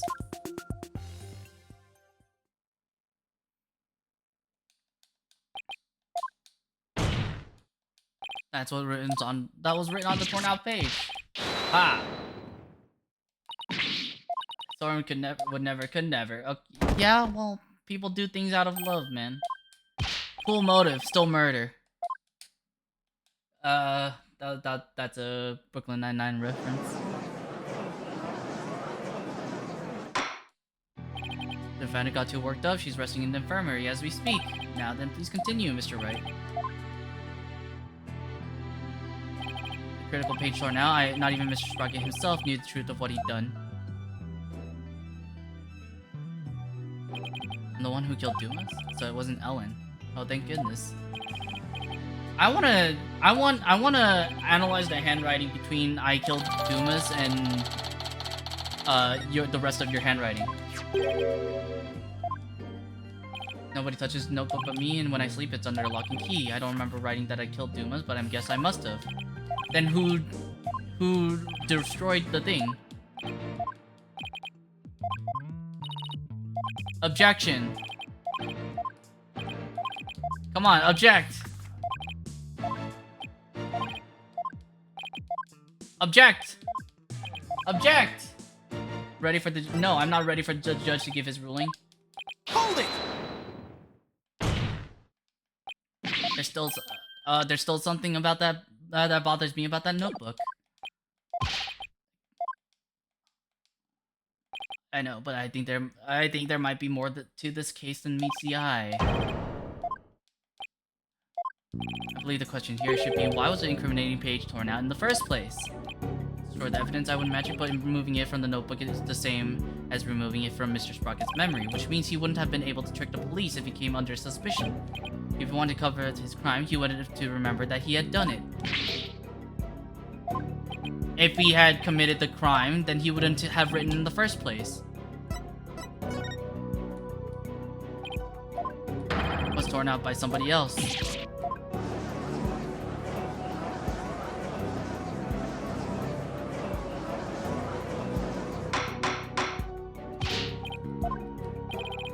Can a third person interfere with the notebook? Both car accident and the murder of Dumas Bloomsbury. There's always a cover-up not far behind. I had your notebook with you at all times. Did you? Because I remember you were in a panic yesterday because you couldn't find it. It's pretty easy to guess. The person who did it. Take that! Tampered with the notebook in order to manipulate Mr. Sprocket's memory. It's Pierce Nickety.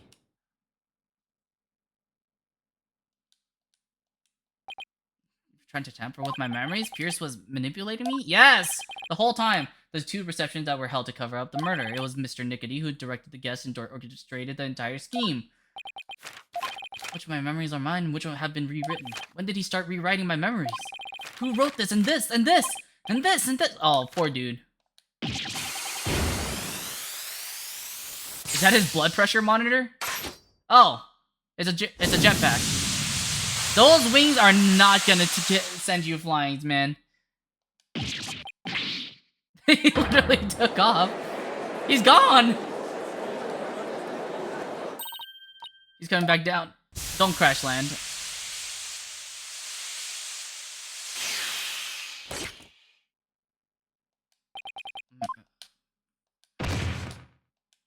Dude, he also fell. Damn. He also collapsed. Oh, that's wife and husband for you. The calls Nickety to the stand. We already know he carried out the cover-up to protect his company and Mr. Sprocket. What more do you want from him? This time it's different. The notebook, or rather Mr. Sprocket's memories, have been tampered with. That means the only person who knows the whole truth is now Mr. Nickety. I'm not drumming on anything, nor do I have grounds to accuse of anything yet. All I know is that Mr. Nickety is the one who knows the truth. No grounds yet, is it? I would like a little time to talk with the witness before we do. Why? So you can coach him? I know you're Edgeworth, man, but come on, don't coach the witness.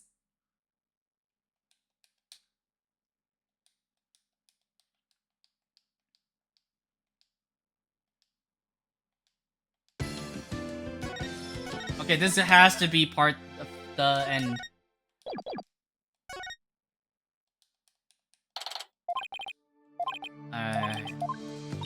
So do you think Pierce did it? I don't know, but I do think he's still hiding something.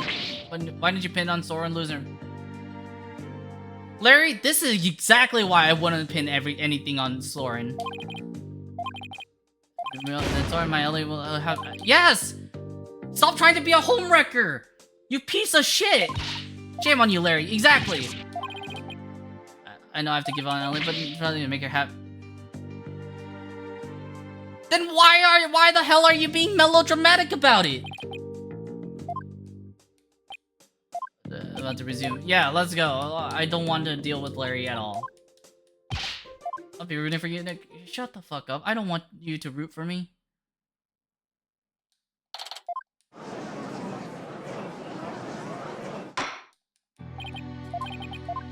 Alright. It's time for you to take the stand. It's the end. I wonder what your breakdown will look like. Someone took a page to replace his memories. That's correct. What about it? Why did you do it?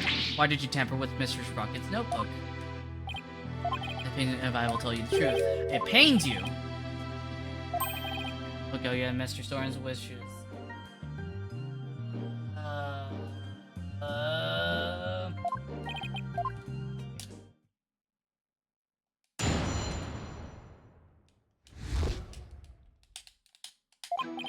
Crime has already been committed. Miss Ellen and Groomsbury collapsed, and Miss so writing a notebook. I'll take the blame for the murder, so please take care of Ellen. How do we know if that's the truth? I tore the page again and hit the body. I want a handwriting analysis.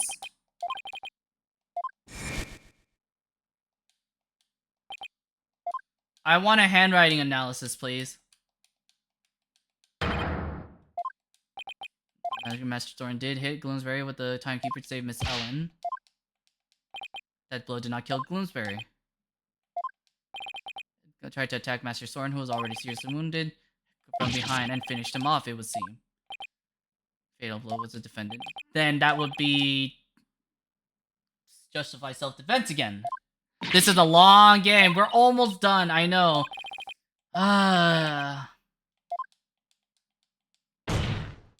Or the code behind this case remains the defendant, Ellen Wyatt. No, now we've established that it's in defense of someone else now.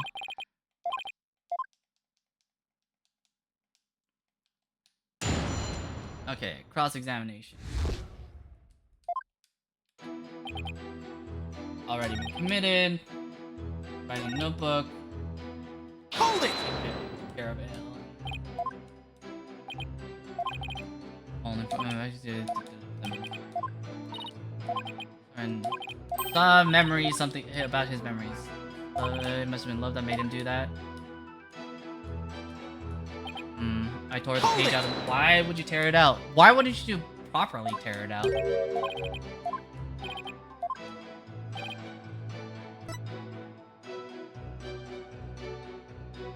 Hide the body. Yeah, why would you hide the body?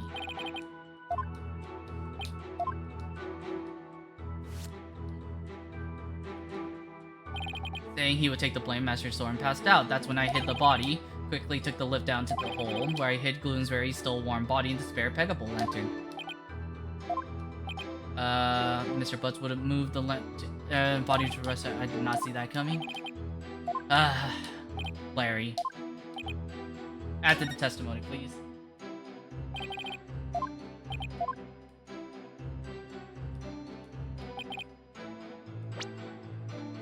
The spare Pegable lantern.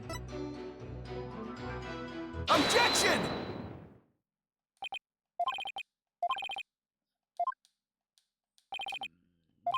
What if Mr. Gloomsbury was still alive when you went to put his body inside the lantern?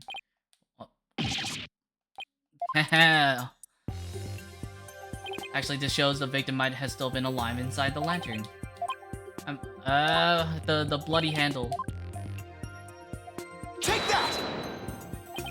The back end of the lantern is door, and there's blood ends here on the wheel handle. Objection!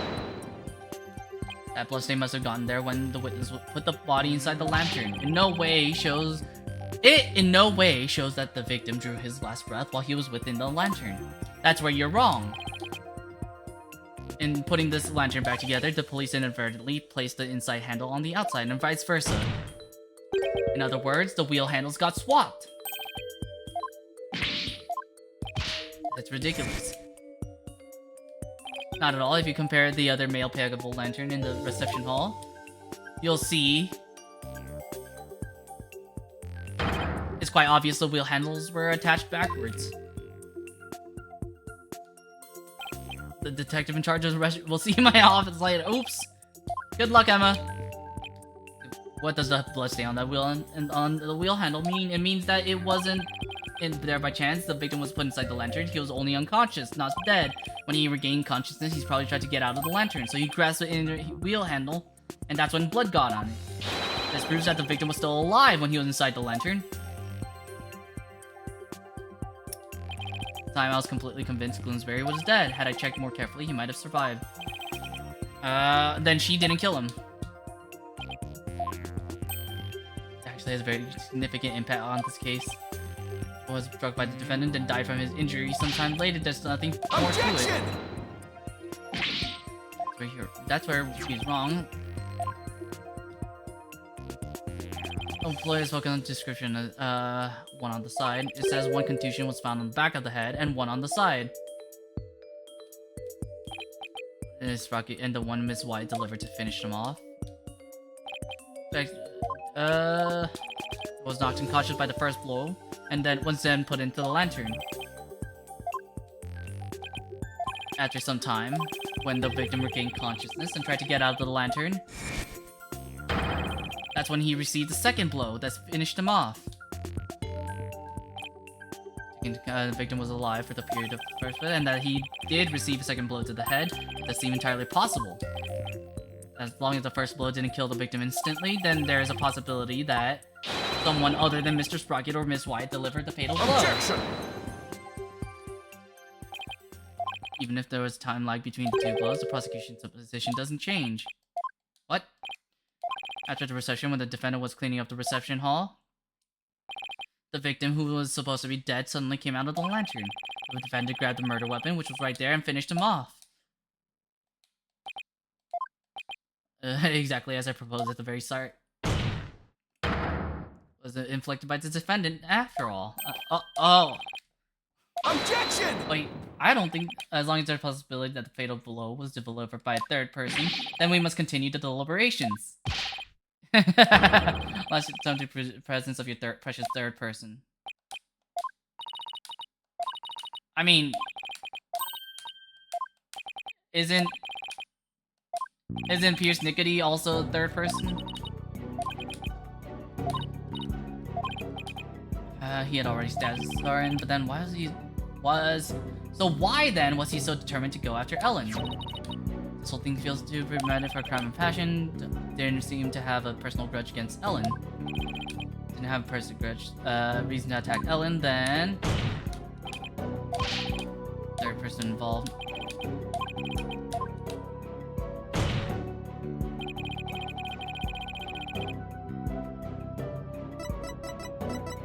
Take that!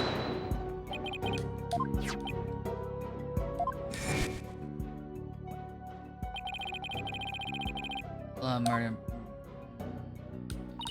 written by the victim. Why would he feel the need to write instructions to himself like this? Because he didn't write it to himself, he wrote it to someone else. What if Mr. Bloomsbury didn't write this note himself?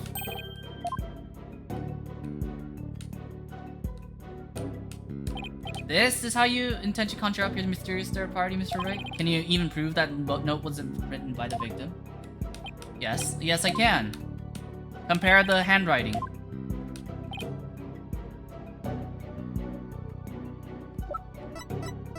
Or the candelabra. Since he's left-handed. This is a weapon Mr. Bloomsbury used to write Mr. Sprocket. Or found and the prints were all from his left hand. So that makes the victim left-handed, correct? Exactly. The police looked into it and confirmed as such. Now, if you take a look at the smudge writing in this note, notice how the smudging only starts from the middle of from each preceding line. Had this been written by a lefty, the writing would have smudged from the far left end. This means that whoever wrote this note was definitely right-handed. In other words, somebody other than the victim wrote this note. If someone other than Mr. Bloomsbury wrote it, then what does this note mean? Mr. Bloomsbury followed this note to the letter when he attacked Miss Wyatt. So clearly this note isn't a murder plan written by Mr. Bloomsbury, but rather these are instructions to kill Miss Wyatt, issued by somebody else. Objection! If it wasn't the victim who wrote these so-called instructions, then who wrote it? Most of the people involved are right-handed, you know. The majority of the family and the employees who were on the airship are indeed right-handed. I would say that's very rough and slipshod conjecture you propose. Can I see your handwriting? Come on, let me see your handwriting. Somebody were to hold a grudge against Soren, what would it be about? It felt resentful. I could understand if Bloomsbury felt resentful about having to take the blame. The one who lost the most at the accident was Soren's sister. She lost her life after all. He was crushed by losing somebody so precious to him. There's one more person, yeah. I think so, yeah. Finally, we're getting to it. Selena's fiance. The person who used Mr. Bloomsbury to try and get revenge on Mr. Sprocket, and then finished Mr. Bloomsbury off to silence him, was a man dear to Mr. Sprocket's older sister, Selena Sprocket's fiance.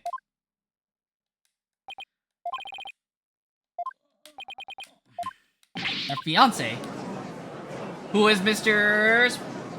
Nickety? Come on. We're getting there. We're slowly getting there, inch by inch. Exactly. Maybe her fiance was trying to murder Miss White in order to make Mr. Sprocket experience the same pain he'd felt. Objection! Was a certain if memory serves, but the only people who attended the reception were family and staff members. That means that Mr. Sprocket's fiance must have been among those who attended. Let's go. Alright, I'll bite. Who exactly do you claim this fiance to be? Yeah.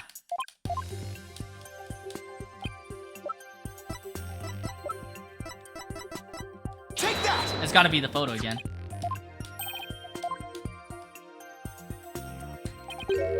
Notice Miss Sprocket's pocket watch. Haven't we seen it somewhere before?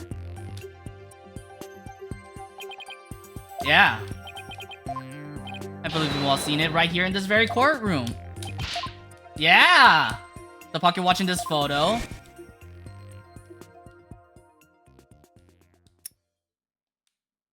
It's the same pocket watch Mr. Nickety has on him right now.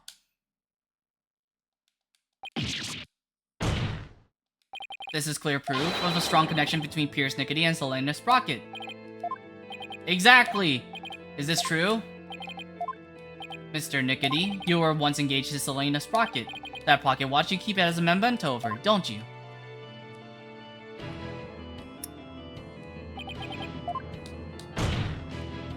Mr. Nickety, you plan to rob Mr. Sprocket of his loved one, to make him feel the same pain as you, isn't that right? But Mr. Sprocket managed to fight back and knocked Mr. Gloomsbury unconscious. You thought Mr. Gloomsbury was dead and hid his body in the lantern. But then you noticed Mr. Gloomsbury regain consciousness. And so you finished him off to prevent your plan from being exposed. This is the defense's take on what really happened in this murder case. We're formally accusing. We're accusing.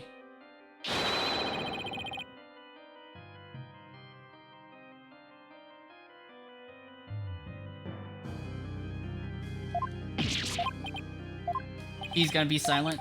This lawyer just yaps on and on and on. Man! This watch is the memento of Selena. It stopped working at the time of the accident. Then why are you still looking at it?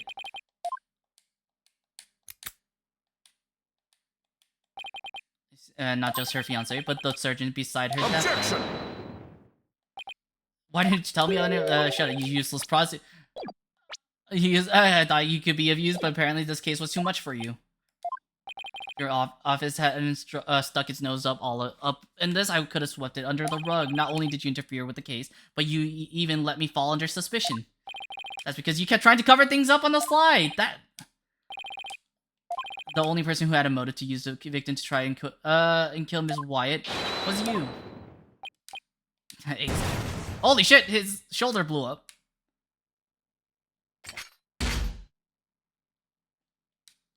Holy shit, he looks like a completely different person when he's angry.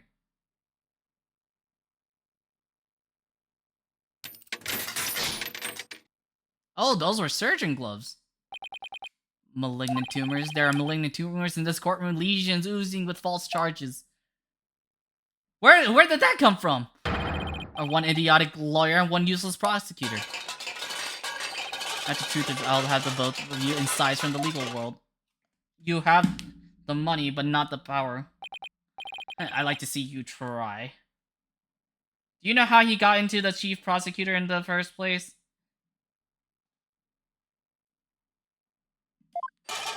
Power of the Sprocket family, it'd be a cinch. How dare you use the Sprocket family's name?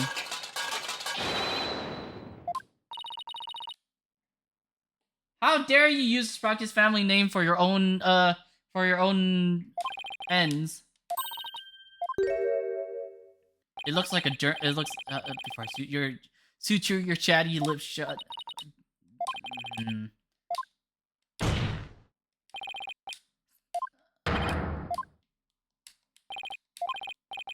Yeah, witness your testimony, please. What kind of shoulder guard is this? Oh, he's just gonna be quiet. Okay. He's invoking his right to remain silent. Oh, that's a camera. That's an X-ray. Or brain. I might add. No, something U.S. It also has his hair too. Make any voluntary statements of my own. Okay. He's in silent treatment as a strategy to avoid getting tripped up. Nothing but. Is he gonna take a picture of him too? I wonder what the X-ray looks like. Oh, of his chest. That's his cravat, man. Do we even got it? I mean, we got nothing, man. So we gotta press on all three of these, probably. Hold it! And I guess I'll have to ask him something. What question should I ask? Reason for killing Bloomsbury. You murdered him in order to silence him. Is an excellent point. Very loyal to me. Bloomsbury was my right-hand man. I'd suffered the most from losing him. You really think I'd kill a guy like that? Yeah. Only if you were innocent. But since your goal was revenge, you don't really have to care about something like that. I am innocent, I tell you. Don't try to focus your conjectures onto me. Oh.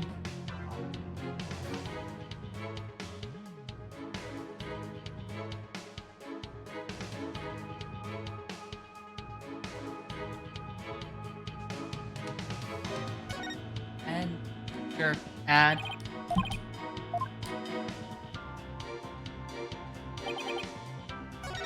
Hold it! What about this one? Grudge against Soren.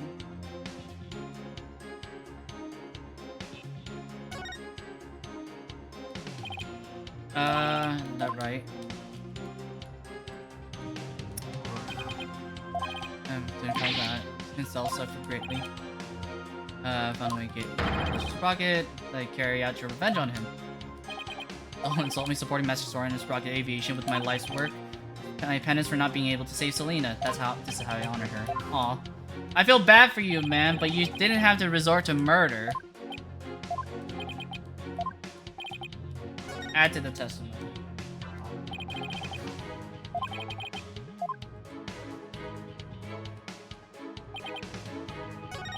Hold it! Then actions on the day of the crime. Isn't that right? Absolutely. I was in someone's line of sight at all times. After all, I was busy taking care of every detail of the event. Mr. Edgeworth, I believe your investigation backs up my claim. That said groups of his subordinates worked in with him in rotation, so he was always with someone. The prosecutor just said I couldn't even get close to the lantern containing Bloomsbury by myself, let alone kill him. Add to the testimony.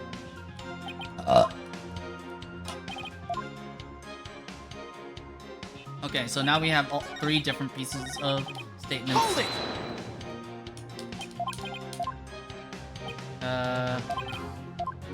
I don't think I have. Let's talk about it any further. Okay. Hold it! Exactly anything. Master Sprocket. And solely for the sake of the Sprocket family, that's when I show my love for her. Okay.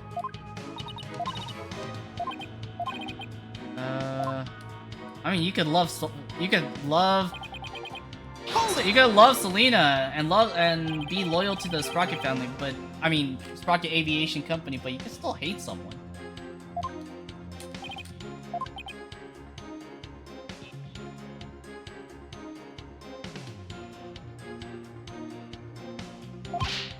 Okay, why could I have possibly committed the murder? Wait, maybe we have something. I think, yeah, we have something.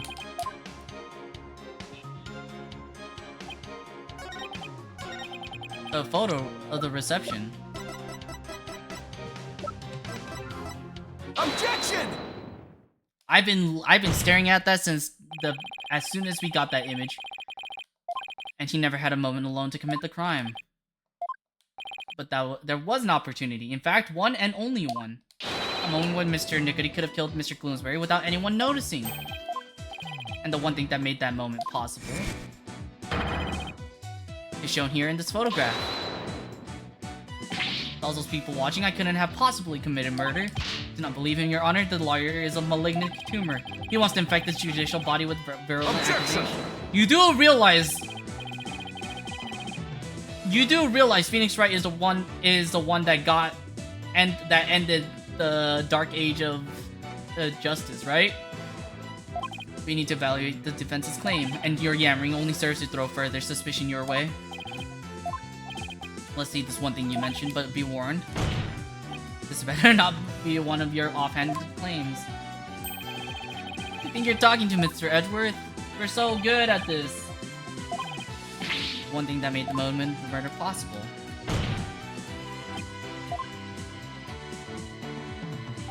The fog machine. Take that! The one thing made the moment of the murder possible is this thick mood fog that engulfed the entire reception hall. It is under the cover of this fog that Mr. Nickety murdered the victim. What? Mr. Nickety was standing right next to the lantern that Mr. Bloomsbury was in. This is the only moment the murder could have been committed without being seen. Objection! I can accept that there was a moment when the witness was obscured from others by fog. But that doesn't prove Mr. Nickety killed the victim at that very moment. If you can't prove the crime was committed during the reception, the trial ends here.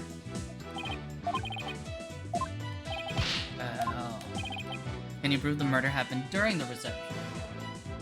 Claim is dead on arrival. Victory is in your grasp, prosecutor. Why are you putting your confidence in the quiet prosecutor now? After you called him useless. All I care about is the truth. One that we can only arrive at through further deliberation. Let's go. The trial is over. No, it's not. That is for me to... Mr. Wright, can you prove it? Can you prove that the murder was committed during the wedding reception? Stupidity is so advanced. Not even the best searches can save them. Not even a brain transplant can cure them. This court is infected with idiocy. It's a pandemic. Objection! Shut up. No, just the opposite, accidentally. I'll prove the murder was committed during the reception. By you! Prove it. Come on, let's think about it.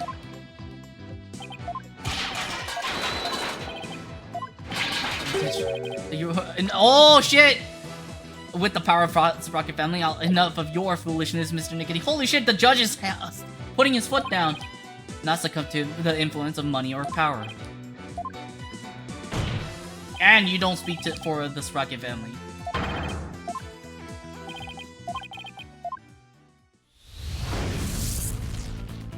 Alright. During the wedding reception. Pierce committed the murder during the reception. He would have used murder weapon. I think that was a weird softball.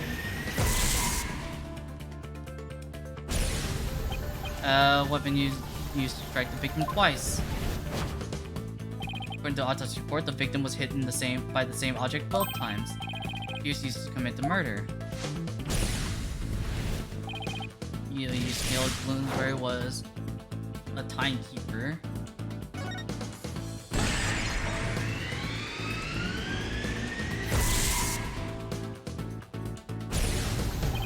If Pierce struck the victim during that one single moment, he must have used a timekeeper. Come to think of it, wasn't it also used for something else during the reception?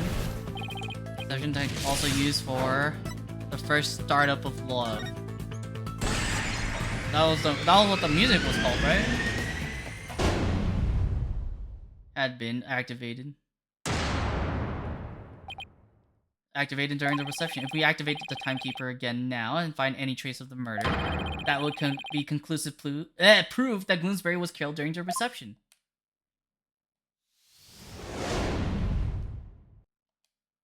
They look so serious, or angry, or constipated, or all three. A special ceremony took place during the reception in question. It was called the first startup of love. Apparently, the couple activated Timekeeper for the first time during it.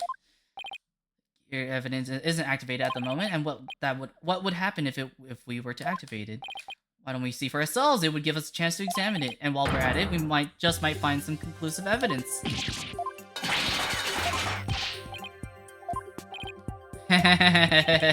This is supposed to be a time machine, right? We aren't going to travel back in time to the Stone Age or anything, are we? No. Don't worry about that. We need 2 parts.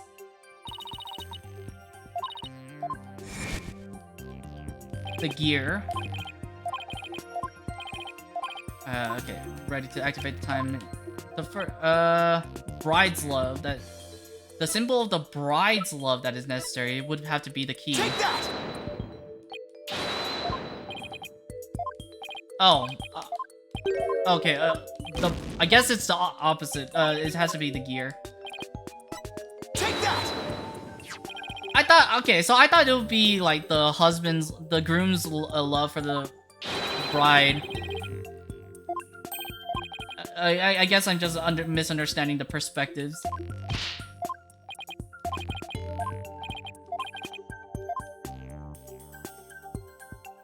I mean, it's right there. Hello?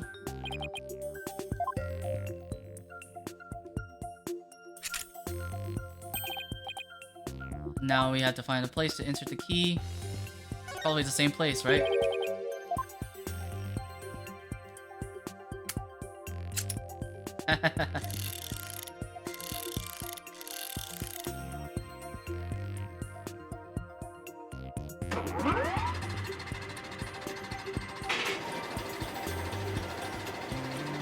Holy shit!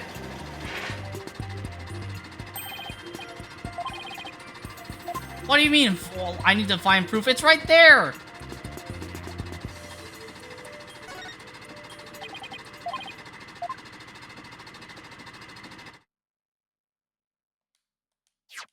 There is evidence of the murder inside the timekeeper, Mr. Nickety. The timekeeper was only activated and open during the wedding reception, right? So that means it's conclusive proof that the crime was committed during the reception. After you killed the victim under the cover of the fog, you closed the timekeeper to hide the bloodstain, didn't you? No, you're wrong! Ellen killed Bloomsbury! It wasn't me, I tell you! Objection! Give it up, Mr. Nickety. How could the defendant, who was in the middle of pledging her love, have possibly committed the murder with everyone watching her? It was the family, yes, all the family members conspired together to kill him. Objection! You can't say that. You don't speak for them. There's no way you can talk your way out of this, Mr. Nickety. During the reception, during that one dreamlike moment, only one person could have used the timekeeper to beat the victim to death. And that one person was you, Pierce Nickety. Oh! Oh no! Nickety, like Nicodemus? Wait, is that a medical name?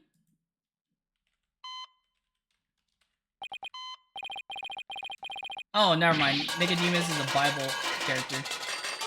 Never mind. I don't know where the Nickety comes from. Stupid thing. Give me the forceps. Forceps, I said! Hey, where is everyone? No one's gonna come help you. I'll manage this alone. I'll do it all by myself. Fix anything, repair anything. Oh. I would have been able to save her. If only I hadn't listened to her. If only I had treated her first. If only that Soren had been there. Is he having a heart attack? Holy shit, he flatlined. Is he okay? I want justice, not death.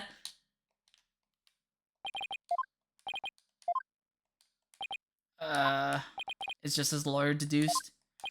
Oh. Oh, buddy. How hard it is to lose someone you love right in front of you.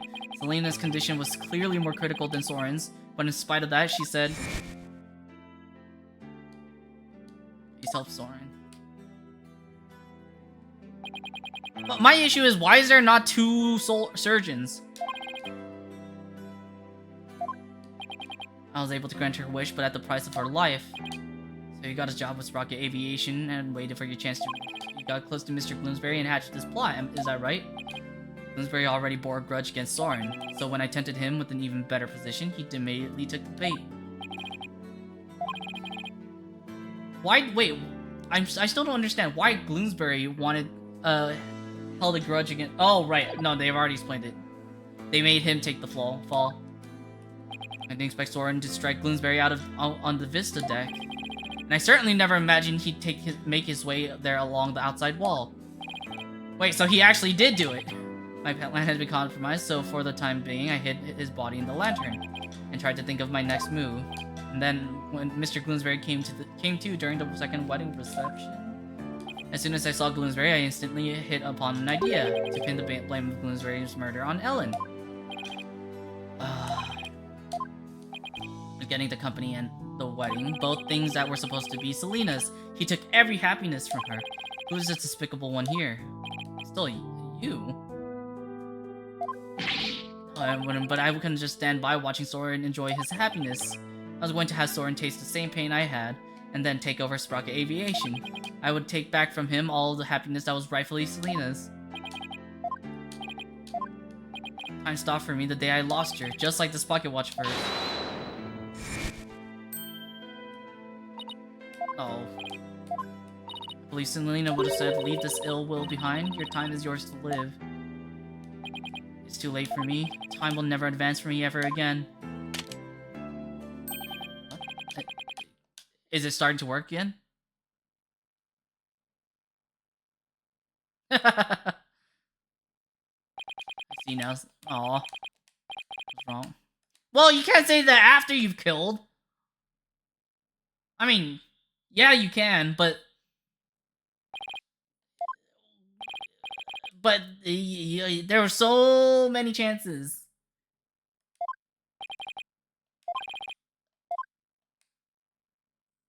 And then you kill someone for it. Defend it. What are you doing?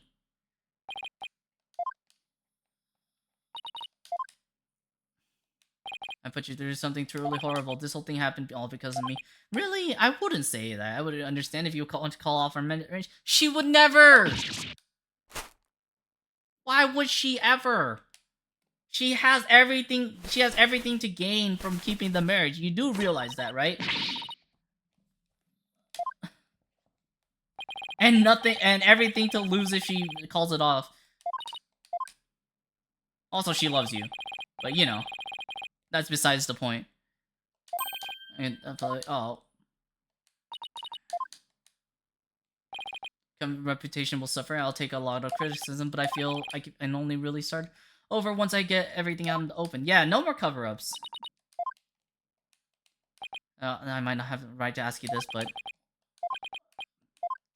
maybe you'll just what? Are you gonna ask her to marry you again? Oh shit! I actually expected him. Probably won't be very easy, but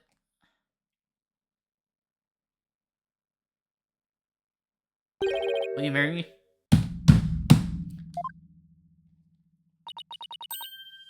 What a sap. Of course she's gonna marry you, man. Oh wait. Wait, hold on. Did he say Goddess of Justice, Themis? Holy shit.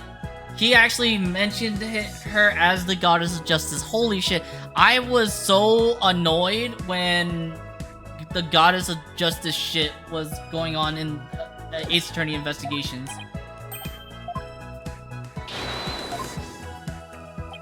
Alright. Ellen Sprocket.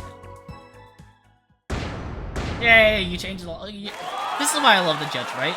He's a bit of a fool, a foolish fool sometimes, but hey, she has freckles. I hadn't seen her freckles at all until now.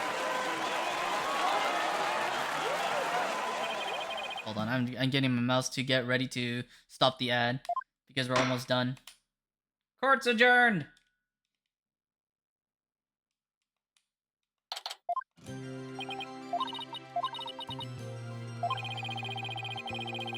You can finally start your new life together,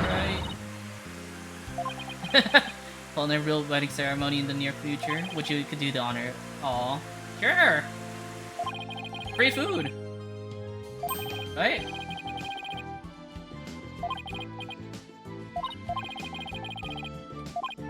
I'm sure you'll be able to handle it. There's nothing I'm sure of too. This person will always be watching over you. Aw. Take that! You're right, and we promise to live life to the fullest for Selena's sake too. Right, Soren? Well, we better be on our way. Aw. Aw! How sweet.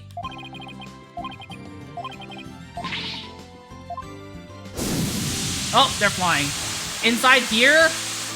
You know how low that ceiling is?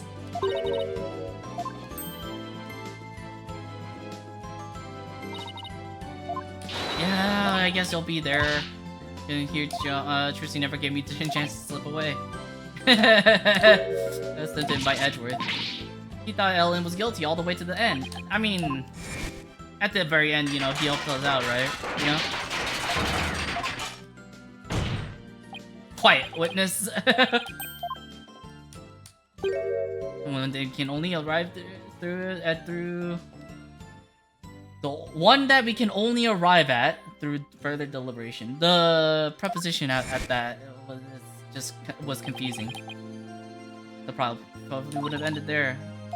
Yeah, you know, I doubt he'd ever tell even if I asked. If that's how you feel about it, Nick, then why not try to get him invited? Over a bouquet that's been tossed by the bride. Talk about a fierce competition. Maybe she'll actually get it. I don't know. Wait! Maya,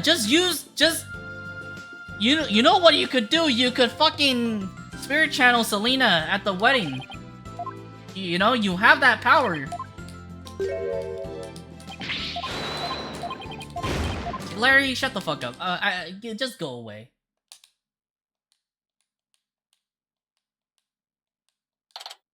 Alright, I also invited Edgeworth, Emma, and even Larry.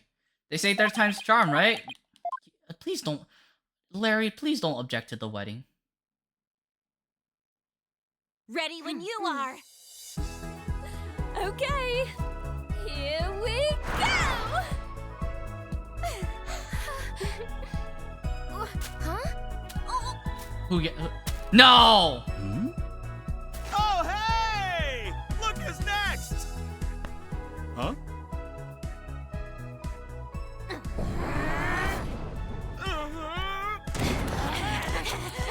Haven't you ever heard of ladies' first time? Okay, I think that's a great way to end it. Hell yeah, I'm happy. Okay, so that's it for that special episode. I kind of regret doing it, right?